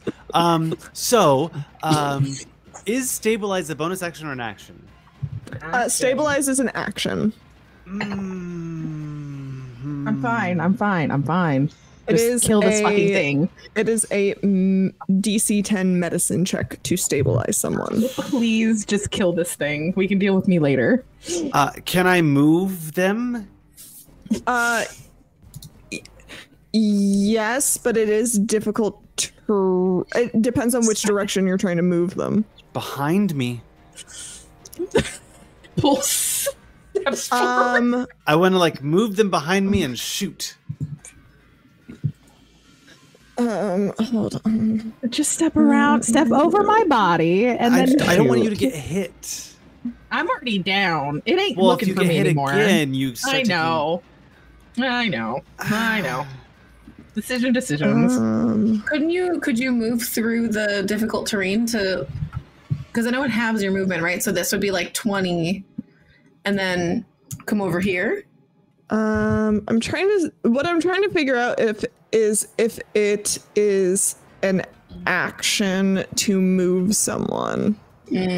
I would feel like it's the same as like. I feel like it would be part of your movement. Yeah. Maybe. It would be very difficult, very, very difficult terrain because you already move half speed when carrying an individual. It's page 176 in the player's handbook. It's called lifting and carrying. Okay. Said 176? Yeah. According to this. 176. Lifting and carrying. Your strength or carrying capacity. Push, lift, or drag. Falling determines what you can lift or carry. Pushing and dragging is on page 195. I'd probably drag them. Let's be honest. You would be dragging me. Okay, moving around other creatures, move through hostile creature space. 5. Okay, so it says, when you move, you can drag and carry a grappled creature with you, but your speed's halved unless the creature is 2 or more sizes smaller than you. I mean, it's grappled, but I feel like it's kind of sort of the same thing. I feel like it's an you can do action it with to your move someone. Yeah, that's what I'm gathering. Yeah. Yeah. All right. Still, yeah. Yeah, so it's going to be an action to move her. Okay. Then I'm going to, can I move diagonal? 5, 10, 15, 20, 25. Well, I'm going to stay here first. I have a plan. I'm going to Eldritch Blast from here. With advantage. Okay. So that is 20 to hit. That hits. And I'm going to do 4 damage. Okay. And then I'm just going to move over here. Okay. And just kind of like taunt it a little bit. Okay. Sounds good. And that brings us to 3. 3, what you doing? What's up? Oh no. I'm gonna shoot it. Hell yeah. Please, shoot it. Pew pew. It's a 17. I rolled 2 17s. So that'll be a 23 to hit. Yep, that hits. That is 8 damage. Nice. So I shoot it, and then I'm gonna step over Emery. Like occupy the same space? Yeah, shield with my body vibes. Like standing on top. Yeah. I enter sentry mode. Nice. For the last 9 movement. Emery is gone at this point.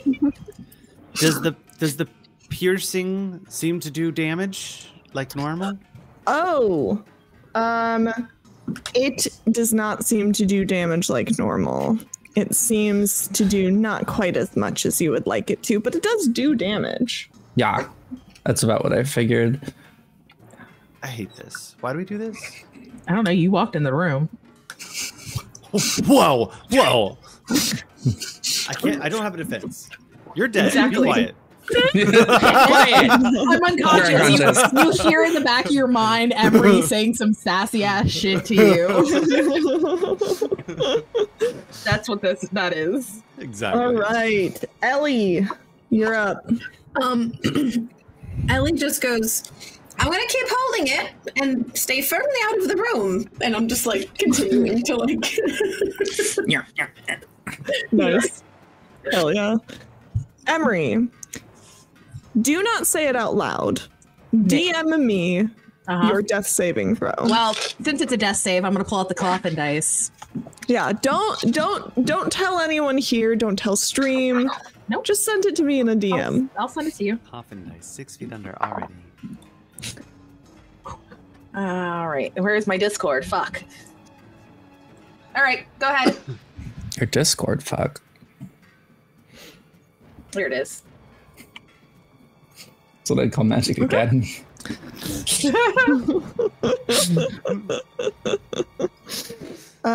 Cool. It is now the Spectre's turn. And the Spectre, Calum, since you were taunting it, I will give you what you want, and I will say it. I want you to say it. Say please. Vampire. Mommy, please give it to me. Ew.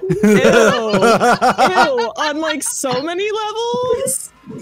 Ew. Just on as many levels as you can like think of. Call me that again and I will just kill your character. My character lives, your character dies. That's what happens. There's like gender levels to it that I hate. Oh, that literally made my skin crawl. You're like, that was disgusting. If anything, I'm like, like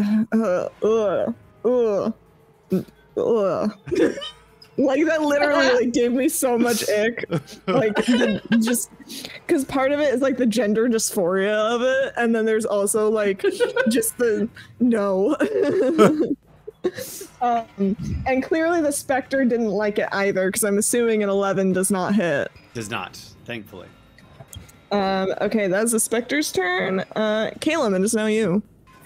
I'll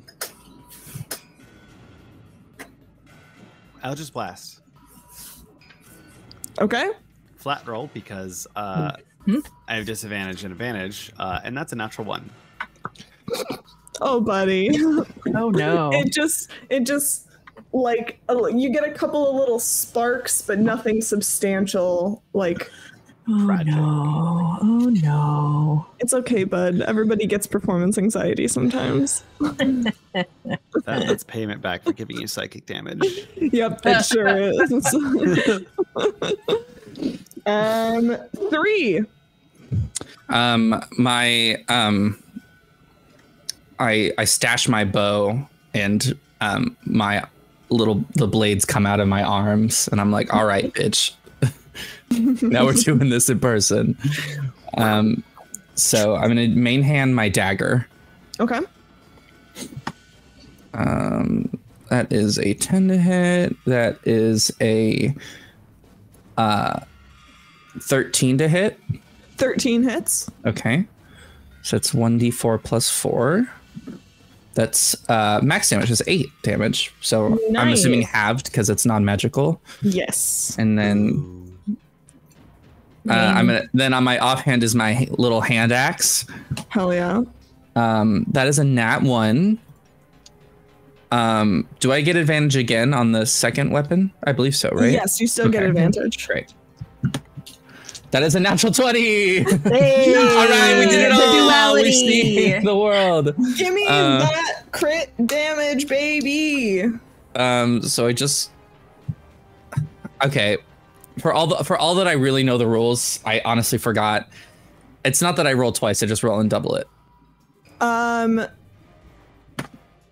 usually like say like the damage is a d6. I'll usually roll 2 dice. I think you can do it either way. I'm not gonna be picky about it. All right, I'm gonna roll twice because it's more exciting for the viewers. So the first one was a 4. Oh my gosh, you guys. And the second one was a 5. That's 11 damage rounded up. That's 6 damage. Nice. You guys, we almost rolled double-digit damage. Oh my god, chat. Wow. This thing is looking hurt. This thing is looking like it doesn't need much more. If I could like angry growl, I would. You just hear angry buzzing. Yeah, the whirring of machinery clicks louder. Just like loud. And Ellie, we come to your turn. So, correct me if I'm wrong, a turn within a round is 6 seconds, correct? Yes, it is 6 seconds. If it lasts for a minute, then you've had this up for 12 seconds. Yeah, so it's, wait, I thought... Because didn't you have to recast it? Or did you? I did. Yeah. Yes. So this is It'll take 10. At the beginning It'll of the take 10 cast. rounds for this to technically go down. Oh, yes. Okay, got it. Then Yeah. You only had it up for 12 seconds at this point. I'm just going to continue to keep this thing pinned down. Nice. All right, I know whose turn it is. Yep. Give me that. DM me that death save. Okay. I'm like trying to watch your facial expressions to see if I can gather like any little hint of what she's rolling. All right. And with that, it is the Spectre's turn once again. Hey, oi. And Oi, bruv. wait, you really wanted to hit Hey. you again? Hey, look at You Hit really me. wanted to come at you again? Come on, let's go.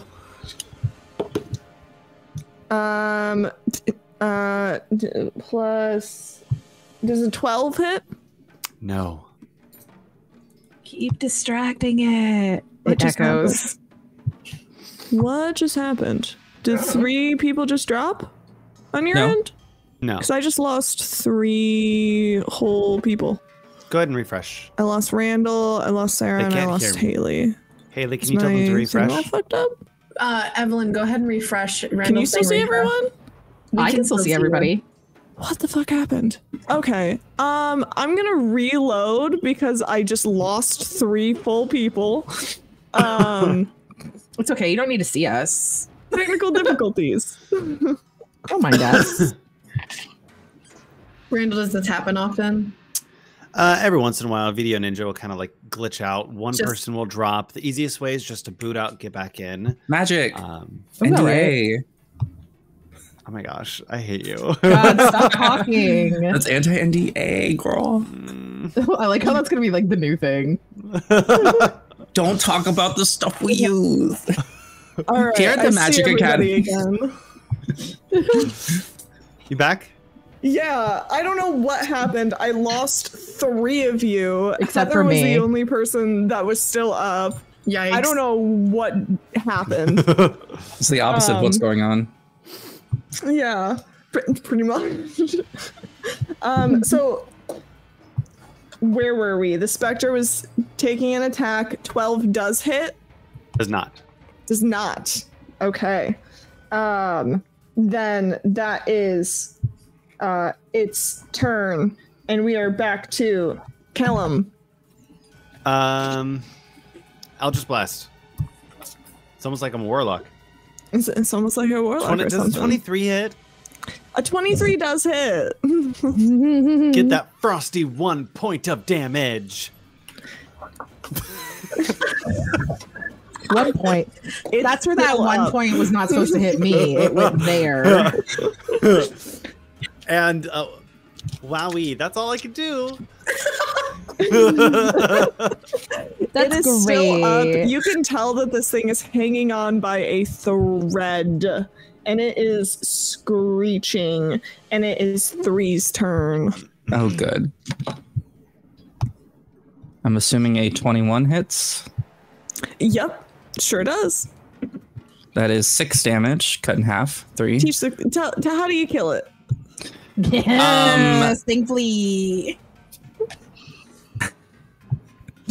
I wanted to do something silly, but 3 wouldn't do something silly.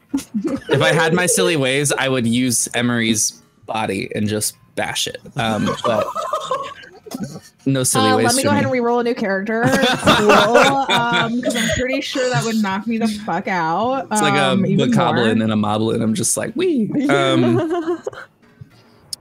No, I'm gonna grab at its wispy self and just like pull its neck onto the dagger. Oof. And look it in the eyes. Say, take Unblinking. half that damage, bitch. You look into its eyes and all you see is just blankness as it like dissipates as you deliver this final blow. Well done. All right. Drew. I'm gonna immediately, unless someone has more than a +1 to medicine. All right, I'm gonna roll to stabilize. Did we say Okay. DC 10? I got first too. Oh, go for it. I was so Yeah. afraid. I'm gonna hobble over to Emery and go, all right, sweetie, time to wake up. Not the nat 20. With 22. a nat 20, I'm gonna be just real nice here, and Emery, you get 1 hit point. Yeah. And so you That's come back casserole. up. You come back up with the 1 hit point. like eyes flitter, split. Am I dead? Oh no, No. it's you guys. Close, but no. Okay. We're still here. Cool. Is that like creepy spectral lady gone? Our big metal friend took that one out. Oh, thanks, 3. And she's gonna like slowly kind of like push herself back up, like, I hurt. Can I take a nap? And with There's a that, bed. we are out of initiative. Oh, cool. So that might have been the mom. I have no idea. Can I roll like a history or something to see if I think that specter looked at all like the mom from the portrait? Give me an insight check. Haha, 7. No, she did not look like the mother. Okay. Interesting. You see that this bedroom contains a large bed with 2 end tables and an empty wardrobe. Mounted on the wall next to the wardrobe is a full-length mirror with an ornate wooden frame carved to look like ivy and berries. And Emery's gonna hobble over and like go lay on the bed. Oh, I was gonna have 3 just kind of scoop you up and put you there. okay, I'm on the bed regardless. Do that. Oh. I'm gonna poke around the. I think you said there's a wardrobe. Yes, there's a wardrobe. I'm gonna poke around the wardrobe. The wardrobe is empty. Well, no one lives in this room. I'm gonna stick my head, like I'm gonna go, oh, what's this door to? And I'm gonna open this door. You see a little a balcony overlooking the front of the house. So you look down and you can see the street below. Can I go out and look over the railing? Are the kids there? Yeah, you see the 2 kids are still standing in front of the house, next to each other. Hello, children. We've made it up to this far. How are you doing okay down there? Did you find the monster? Well, we've seen a few things, but perhaps not the monster you may be talking about. I'm not totally sure. Was it the suit of armor that was the monster? No, I don't think so. What about the scary ghost woman? No, I don't think it's that one either. Well, There's a scary ghost one? It seems you have quite a few monsters in your house then. Oh no. You might need some Oh soup. no. Someone call the Ghostbusters. Are we the Ghostbusters? Oh no. We've taken care of everything we've seen so far, so we'll keep going. You just stay there. You stay safe. Okay, did you find our little brother? Did you find our little brother? Did you find Walter? No, we did not find Walter yet, but we will keep looking. I'm Heisenberg. And with that, I give them a little wave, like through the, because I imagine I'm looking through the railing, like you know, instead of over it. Yeah. So I give them a little wave and I come back in. Well, it seems I'm okay. What about the room to the left of us? Are you gonna go look at it? Yeah, I am. With them doing all this looking, can I take a short rest, please? Yes, you can. Yes, you can. Thanks. If you would like, you all can take this opportunity to take a short rest. I don't have hit point dice. Short rests do not do anything to your spell slots, right? It depends No, on many things. Only if you are a warlock do you, and sometimes a wizard, do you regain spell slots on a short rest. Bummer. Oh, well, great. That doesn't do anything for me because I already used my short rest to heal up last time. So, Oh, that's right. We only have one hit dice. so I will probably be taking a nice rest here. I'm just gonna go nap. I'm mean, literally there's just gonna that. fall asleep at this point. 3, you go over to that door on the left, and You guys don't need me. you see a small nursery, and in the center of the nursery is a crib covered with a hanging black shroud. Well, I would say 3 is a little apprehensive, but I am going to move the shroud. You see a tightly wrapped baby-sized bundle lying in the crib. Is it not a baby? It is a tightly wrapped baby-sized bundle. Is its face covered too? It's choking. That's not how you swaddle an infant. It's gonna die. I don't know. You gotta unwrap the blanket to find out. Does 3 have a religion? I'm gonna say probably not.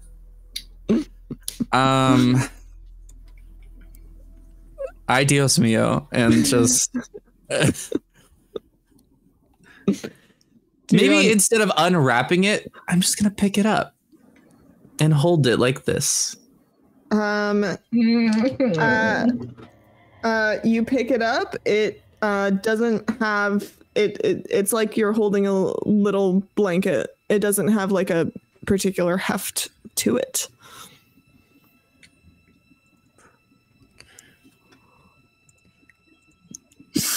As you unwrap it, there's nothing inside. I drop the blanket and immediately go out to the balcony.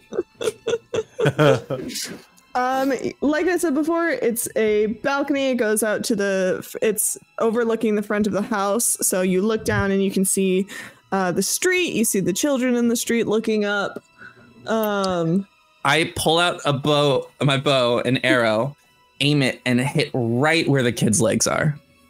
But not at their legs. They scream and like run around to the side of the house, looking very upset. I'm gonna come out onto the balcony. What's all this noise? There is no child. There is no little brother. What are you talking about? Why did the children scream? The nursery was empty, unless an infant crawled away on its own. Well, perhaps it's somewhere. Perhaps it's somewhere else. You're making a lot of judgment here. Where else would it be? There are plenty of other rooms here that we have not searched yet. We were a bit distracted by the suit of armor and the ghost woman. You. Children. They said bye. You hear the little boy go, "What?" And then he's like quickly cut off by his sister like covering his mouth. They are trying to hide around the corner. I'm gonna go back over to the railing and look down again. Do I see the arrow? You do see. I imagine you would see the arrow. Did you shoot at the children? I start whacking through with my cane. No, I did not shoot at the children. I shot near the children. Absolutely ridiculous. That's not how we discipline children.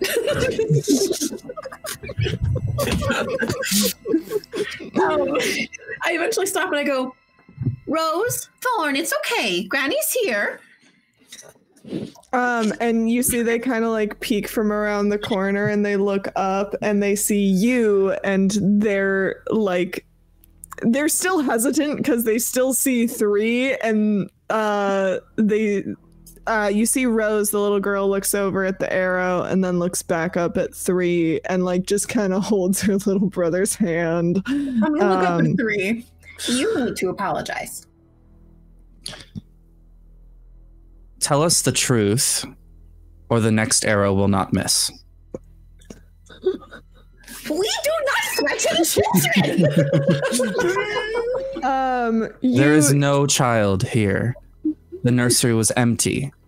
A blanket wrapped around nothing. Well, I don't know. That's weird. He should be up there. He should be in the nursery. Is there anywhere else that your brother could be, dear? I don't know. Maybe in our room. Where's your room? Our room is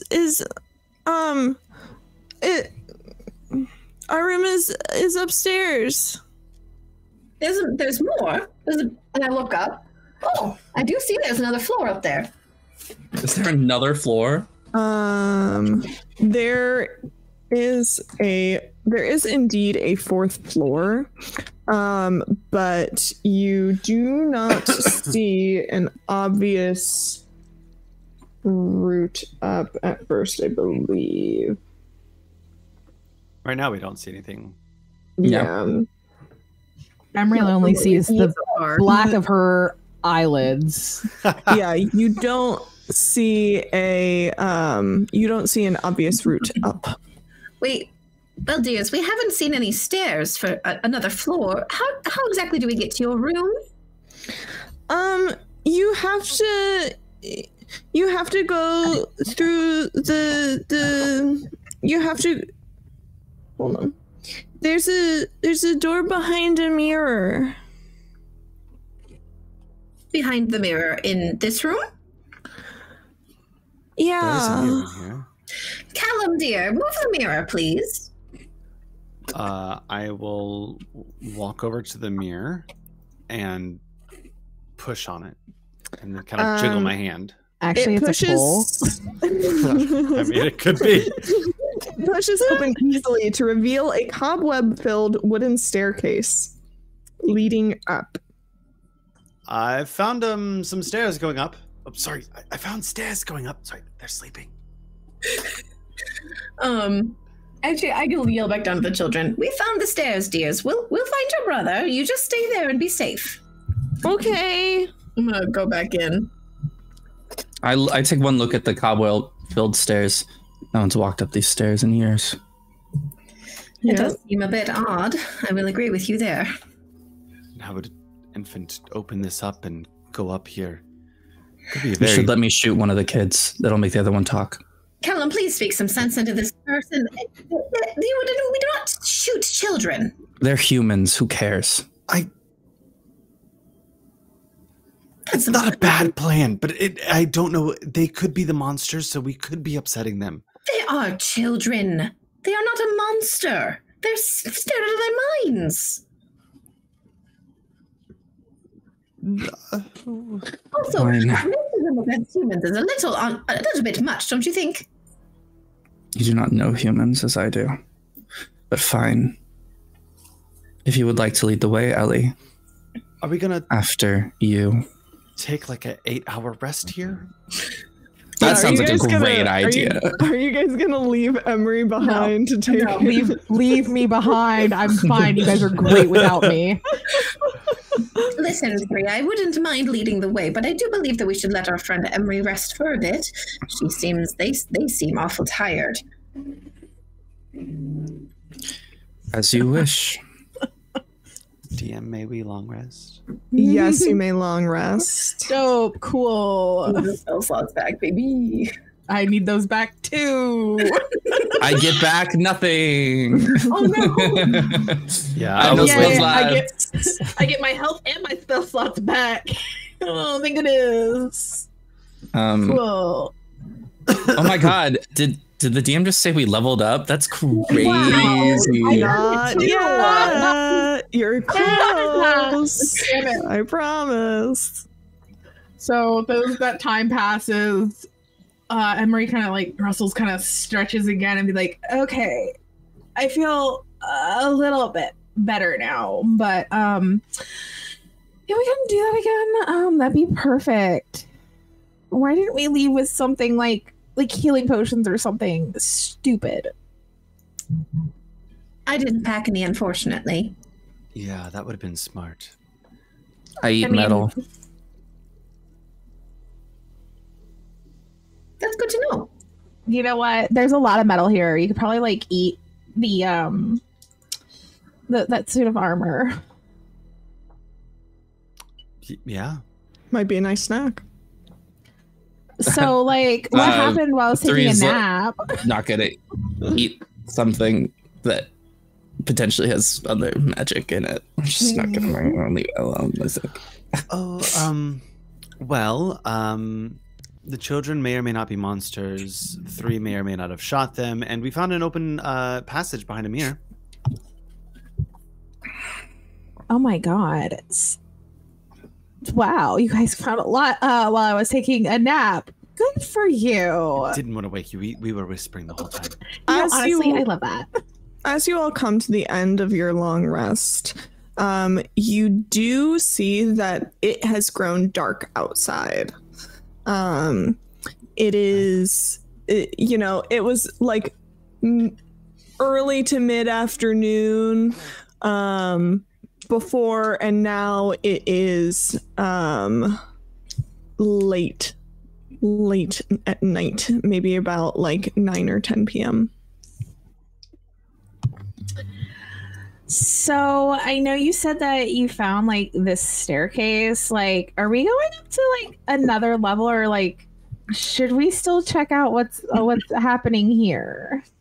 I was wondering the same thing. Perhaps it would be best if we explore the rest of this floor first. Could help us give more clues on the monster and what's really going on here, because I agree with 3. The child's not here. That's so weird. I told you those little kids were little shits like my brothers, Lincoln and Park.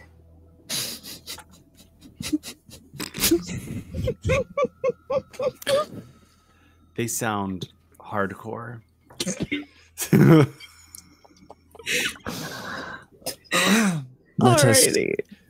Let us proceed with caution. We can like crack open doors and look inside and peek, do the peekaboo. I was going to press my non-existent ear to this door. You press your ear to the door. You do not hear anything.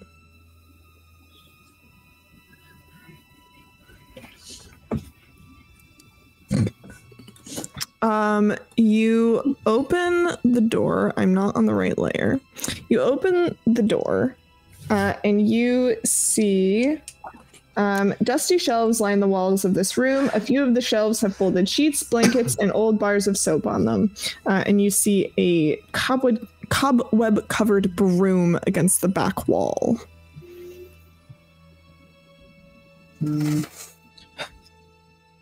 Nothing. The potions? Nothing? No. Okay. Well, I guess let's go check the other rooms. There's a door here and doors here. I'll go south. South? And we'll do the same song and dance. I'll start with my very real ears. You do not hear anything. Your human ears. Then I'll peek through the door. This dark room contains a wooden tub with clawed feet, a small iron stove with a kettle resting atop it, and a barrel under a spigot in the east wall. A cistern on the roof used to collect rainwater, which was borne down a pipe to the spigot. However, the plumbing no longer works. You see a dusty-ass bathroom. Does anyone else find it strange that the first 2 floors seem very lived in and kept, but these floors, which I would presume are the sleeping quarters, are untouched for far, far too long? And then there's no brother. I'm telling you, there's something not right with those kids. Can I make a... Sydney? Go ahead. What? I don't even know what kind of check this would be, but like... I wanted... A vibe check? A vibe check. Something about time. Mm-hmm. That's what I was thinking. Something involving time. Like, can you tell, more so you than anything, Yeah. how much time has passed due to the dustiness of... Like, when we took a long rest on the first floor, did time move? No, we took a short rest down. Short rest, rather. Yeah. That's what I meant. Yes, time did move. Perception? I mean, I would assume maybe it's either going to be an insight check or probably perception check in terms of probably insight more than anything. Yeah. A vibe check. Get a vibe check. The time. If you're trying to vibe check the time since these upper levels have been used, Or even investigation? Yeah, I'm going to say investigation. 10. With a 10, Right? long ass time. Long. I don't say long ass time. I say many years. Oh, yeah. This is a whole lot of note, guys. This next room, double doors, seems large. Whoever's in front might get attacked. Nope. Go ahead, 3. Callum. None of I am a pretty good melee person. I will hold hands with you 3 if you need support. Kick it open. Oh, we can kick it open. You want to kick it open together? I was hoping we'd use your human half as a shield. Anyways, I did not say that, but that's what I want to say. Fair. This character is wild. Poor 3. He is such a poor 3. He just wants good things in the world. Love it. Oh no. Yeah, Who's we'll just opening the door? let's do a little Little peeky peek. Damn. Okay, Tiger King. Really though. The double doors to this room have dusty panes of stained glass set into them. Designs in the glass resemble, once again, windmills. You see a dusty, cobweb-filled bedroom with burgundy drapes covering the windows. You see a 4-poster bed with embroidered curtains and tattered gossamer veils, with a pair of matching empty wardrobes, a vanity with a wood-framed mirror and jewelry box, and a padded chair. A rotting tiger skin rug lies on the floor in front of the fireplace, which has a dust-covered portrait of Gustav and Elizabeth Durst hanging above it. A web-filled parlor in the southwest corner contains a table and 2 chairs. Resting on the dusty tablecloth is an empty porcelain bowl and a matching jug. A door facing the foot of the bed has a full-length mirror mounted on it. Kinky. So this is a door with a mirror on top of it. Yes. Would you like to open it? I mean, at this point, Emery's gonna go look in that jewelry box. Hey yo. So we'll do the door and then we'll do the jewelry box. In here, you see an empty, just choked closet. And in the jewelry box and the vanity is made of silver with gold filigree. It contains 3 gold rings and a thin platinum necklace with a topaz pendant. The box is worth 75 gold. The rings are worth 25 each. And the topaz pendant is worth 750. Literally, Emery goes 1 ring, 2 ring, 3 ring. Puts the other one on to like I'm playing dress up. These are like perfect for my next outfit and my performance. Like these are gonna look great on like a microphone. And then like stashes the box because what am I going to keep it in? Like nice. Dope. Yeah, you also see the dumbwaiter in the corner over here. They get room And service too. a door in the parlor. I'm gonna poke the head of the rotting tiger rug with my stick. It nasty. Gross. It purrs. It goes. Hate that. Thanks. It goes. I hate Hey baby, it. how you doing? I'm innocent. Yeah, it nasty. Got it. I'm going to stealthily open the store over here in the corner. Okay, are you trying to hide this from the rest of the party? Are you what? You Just like kind of like poking. give my me a head in stealth with- check. Yeah, I'll dig that. Give me a stealth check. What's everybody's passive perception? 12. 13. 11. Okay. What'd you get, bud? 7. You all immediately notice that Caleb is trying to open this door. You open it. It's like when you like open the to- door and it like constantly creaks quietly. You think that you're being good, but you just draw out the creak long. Yeah. It's just a little balcony leading that looks out over the back. Quiet. It's just a balcony. It's a cute little balcony. If the children are there, you should shoot them. You know what? I agree with 3 with this one at this rate. I'll step out on the balcony. You see the back of the house. Do I see any of the children? No, I'll step back inside. you're at the wrong end of the house. The children's aren't out there. I can't shoot them. Damn. Why are we? We're not shooting children. Oh, You don't have My, to. We might. my apologies. I meant that as a joke. You must get better at your jokes. I'm not sure how. I will teach you. I have lived many years. I know a joke or two. Oh, I know one. What kind of bunnies live inside your nose?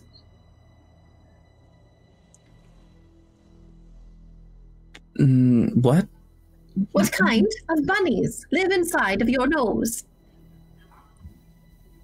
Nose hairs. You know, that's actually kind of funny. That a was good one. good. That was That's a good one, That actually. was kind of like a riddle. 3 is staring at you. Just We'll work on like there's nothing. We'll work on it. Right. Is there anything else you all would like to do in this room? Not really. I mean, you took all the valuables. Yeah. I got what I want. I suppose now would be the time for us to head up those very dauntingly, eerily spooky stairs. I think so. I will take lead. Oh, you're so brave. And I like pat you on the thigh. All right.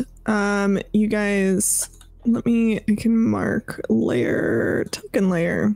So where that S is where that door is. Okay.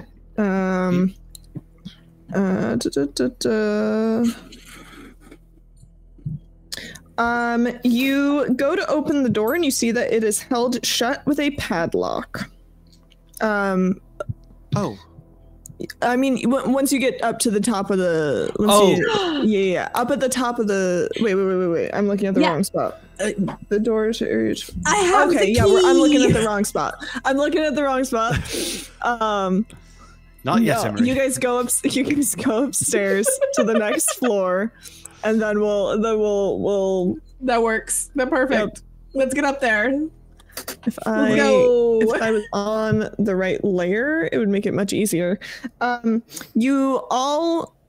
Can I What transport is? myself up here? Oh, nice. Should be able to. There it is. Yeah, you come up the stairs and through this little door here, and it is a very bare hall that is choked with dust and cobwebs.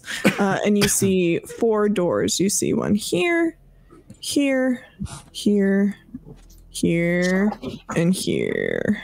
Emery's like covering her nose and mouth, like because it's like super dusty in here. Like, yeah. How about like there's 4 doors, there's 4 of us, like everyone get a door. And if we need help, scream. Exactly. All right. All right, who's going to what door? Miny, Mo. I'm taking the top one. I'll take the one behind. I'll take this one. I suppose I'll take this one. Okay. On Ellie? the count of 3, we all open. This seems like a terrible idea. We'll go in order. Ellie, before you all can open your doors at the same time, Ellie, you notice that there is a lock. There is a padlock on your door. Ellie goes to reach up for the handle and goes, "Oh, mine seems to have a big lock on it. Wait, I have a key. Perhaps you should try it then." Yeah, here, let me come over and like She wrestles through like her little pouch and pulls it out and goes, okay, let's see if this fits. And she sticks it in and tries to turn. Yep. It turns and clicks, Ellie and the gives a padlock little, opens. "Good job." And like claps a little bit. I knew taking that key was gonna be the right thing to do. So do you still all want to open your doors at the same time? I think we open at the same time. I think at this point I'm preoccupied with opening this door. Okay. Yeah, all right. I'm opening this door. You're opening your door. and then So we Three's got opening this door, Three's door. and this door. I guess. Okay. We're gonna start with 3. We're gonna start with 3. Dope. You find a dust-choked room containing a slender bed, a nightstand, a small iron stove, and a writing desk with a stool, an empty wardrobe, and a rocking chair. You see a smiling doll in a lacy yellow dress sits in the northern window box, cobwebs draping it like a wedding veil. So right here, you see a creepy little doll. I will brush away the cobwebs. You brush away the cobwebs, and the doll looks a little more pleasant. Because there's no cobwebs on it, and cobwebs are creepy. True. I will pick it up. Okay. You have a little doll. My back opens, it goes pop, and then I put it in there and it goes. Nice. Next, we will go with Calum's door. You find a web-filled room that contains a slender bed, a nightstand, a rocking chair, an empty wardrobe, and a small iron stove. I'll rummage through the wardrobe. It's empty. And I'll walk back out and go, nothing in there. All right. We come to Emery and Ellie's room. This room contains a bricked-up window flanked by 2 dusty wood-framed beds sized for children. Closer to the door is a toy chest with windmills painted on its sides, and a dollhouse that's a perfect replica of the dreary edifice in which you stand. These furnishings are draped in cobwebs. Lying in the middle of the floor are 2 small skeletons wearing tattered but familiar clothing. The smaller of the 2 cradles a stuffed doll that you also recognize. Emery's gonna see this and like look at Ellie and be like, so about those kids. I'm gonna actually go up to like closer to the skeletons and look at them and go, well, that just can't be. We spoke with them. I touched their hands. Ellie, I don't know about you. I mean, I know you're really old and whatnot, but like, there are these things called ghosts. Have you heard of them? Suppose you're right. I can't say I've had too many encounters with them before, but well, that's just awful. Can we? Emery's gonna saddle up, not on the bones. Oh my god. Saddle. One quick tip: if you hold down, I think it's control. No, if you hold down Alt while you're moving your token, you can move it anywhere on the grid. Oh, dope. Great news. I love that. Yeah. So Emery's gonna kind of like, saddle up next around Ellie and like look at these bones, like to see like, do these kind of sort of match like maybe the height of the children? Give me an investigation check. Okay. That is going to be 7, 8, 9, 10. That's going to be an 11. With an 11, I would say that that's enough that you can tell that they they're roughly the same height as the children outside. Yeah, this doesn't look very good. I really do think these are those kids that are outside, and maybe that monster got them. But also, why was there a lock on that door? That's a little fucked up. That is awful, indeed. Should we give them a proper burial?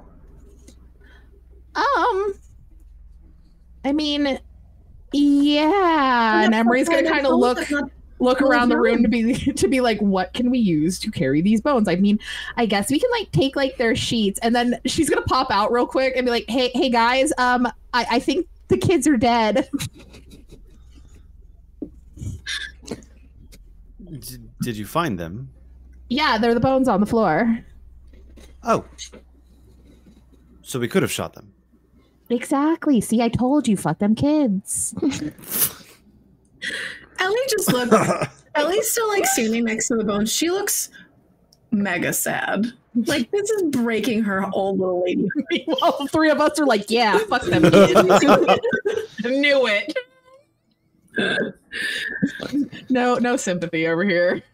Did we find Walter's? Is there 3 bones? 3 things? No, you do not find you only see the 2 skeletons. Well, still missing one. Yeah. Well, we probably should not leave them like up in this room or anything like that. So like maybe if anyone wants to like help me pick them up and put them in like some sheets to bring them downstairs. We could take a pillowcase off. Yeah, you know what? That might be better. We can just stuff them all in a pillowcase. Ellie is probably too distraught to think about how awful that is. You wanted to bury them. I know. I'm gonna also Kate, take the doll. Oh, you're gonna pick up the collecting toys. Collecting toys over here. 3 never had a childhood. Getting all the toys. Caleb, you can just grab one skeleton. I'll grab the other one. That way, we're not like separate burial spaces, not just all together. Yeah, that works. Do you guys do anything with the dollhouse or the toy chest? Oh, I'm about to go look at other things once I get them in the pillowcase. All right. So yeah, I guess Emery grabs, the one pillowcase off the bed over here, grabs, I guess, the smaller skeleton and puts it in the bag. And then turns around and notices the dollhouse and is like, and kind of like looks in real quick just to be like, what's it look like? Give me a perception check. Anyone who's looking at the dollhouse can give me a perception check. I would definitely look in. I'm super interested in that. That's a 9. With a 9, this is a really cool doll. It's really cool how this dollhouse looks exactly like the house that you're currently in. I got a 21. Natural 21. 20 for 22. There you Natural go. 20. The both of you. Just like, wow. It's a good Attention to day for me. detail. Wow, attention to detail. I know. So the both of you find a bunch of secret doors. So I'm just gonna go ahead and do this and this. You find, if I can get on the right layer, you see that if I can remember how to use Roll20, you see all of the little secret doors. Is there any down here? Do you see that one? No, I don't think that's a secret door. I think it's only the... Yeah, it's just these ones. But you... Yeah, you see a little secret door. Oh, there's a secret door down here too that you guys already saw. But I'll put that little S there. Yeah, you see that in the room south of where you are, there is a secret door leading to a staircase that goes down. That leads to a spiral staircase. Oh. Do you, as you are looking through this dollhouse, suddenly in the middle of the room appear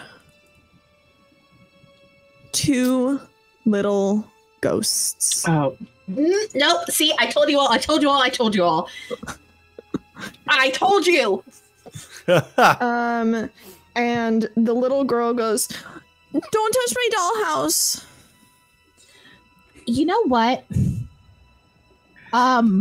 We weren't touching it, dear. We were just looking at it and admiring it. Okay, we don't like it when people mess with our toys. We're not messing with anything. Do you both know that you are dead? That's a great question. Yeah. Would you like it if we gave you a proper burial? Would that make you feel better? Yeah. Would that make it so that we don't have to be ghosts anymore?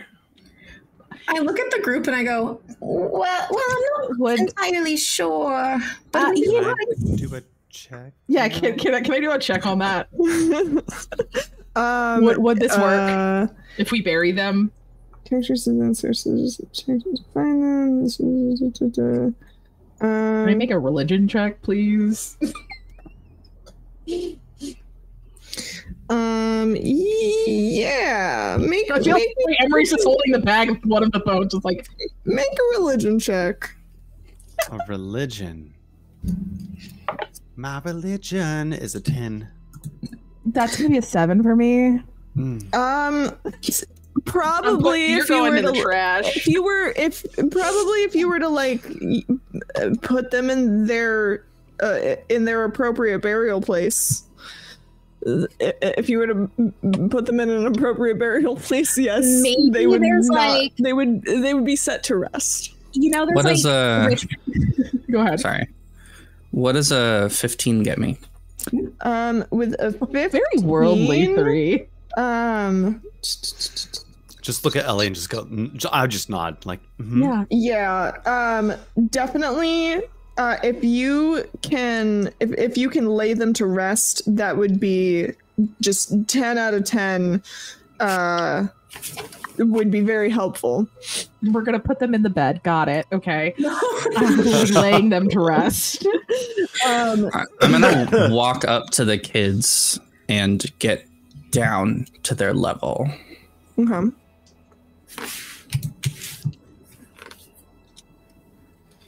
I'm gonna look at them and say, "Okay, we will lay you to rest with your toys, so that way you can have them. Thank you. But before we do that, can you tell us what exactly is in the basement? I don't know what the monster in the basement is.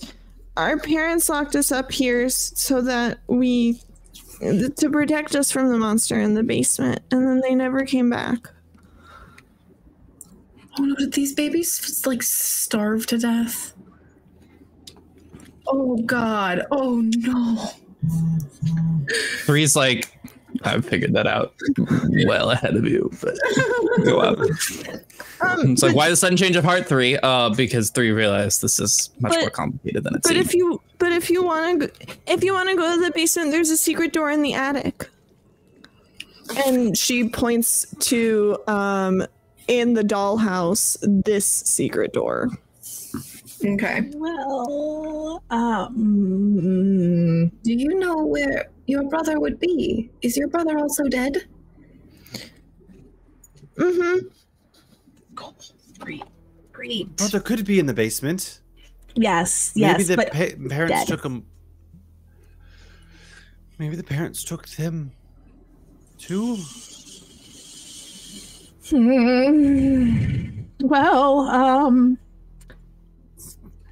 Let's go find out, gang. I guess we're gonna go down to the basement and see if we get this monster. And then, you know, this seems like a really like nice rich people place, like a fancy home.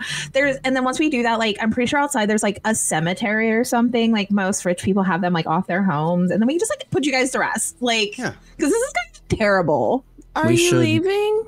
No. We're going to the basement first. So you can't leave.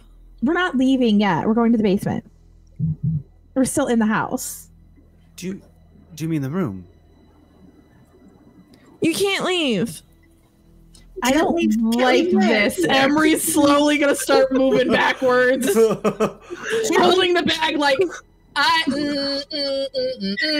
no, thank you. We're not leaving. We're in the house. Please don't leave. I don't like it here. I don't like it here. I don't like it here. Ellie, comfort them. Ellie, yeah. I'm gonna go over to the grandmother kids. powers. I'm gonna go over to the kids and take the older girl's hand and go, Why don't you want us to leave, dear? Because then we'll be alone again. You won't be alone. You'll be with us. We're carrying your bones with us after all. Wow. Quickly, Emery does pull it back out like that note she was scribbling. She goes, "We carry your bones with us wherever we go, so you're not alone." Give me a persuasion check. 17. I actually need to write that down too. Kind of romantic. Right? But also could be used threatening. Oh my god, it's lovely. You have to promise you won't leave. I promise we will not leave you, dear. We'll be right here if you need us. And if we're in the house, you can find us wherever we are, right? You came in here just fine. Okay. See? All is right as rain. And with that, we're going to end our session for the day. No!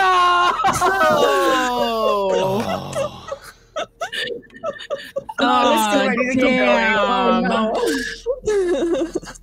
And with that, our session for the day has come to a conclusion. Thank you all so much for playing and being here and getting into the deep dark spookiness that is Curse of Strahd. Yeah, this is great. It only gets worse from here. Picasso, I like it. Oh my god. Thank you for DMing. Holy shit. Yeah, so coming up in Magic Academy on Tuesday, we have Odyssey, and next Saturday, we have Icewind Dale Rime of the Frost Maiden, DM'd by the lovely and wonderful Sweet and Lore. Randall, anything else we need to shout out at the end of our session here? We're all good. Where are we raiding to? Oh yes. We haven't thought about that. I feel like we're still trying to deal with children. Dead You want me children. to start it? Start what? I can start the raid. Oh, sure. I don't know where we're going. Well, that'll tell you where we're going. Silly goose. Mozzarella. Yeah. I like cheese. Go give Mozzarella some love. We're gonna raid over there. And have a good fun time. Grab those raid emotes. We're heading on over. Once again, thank you all so much for hanging out. Damn. That's all I got. Remember to Randall, be kind, take it away. to love one another, and we'll see you very soon. Bye-bye. My name's Perry. You can find my Perry on live streams on Twitch. You can also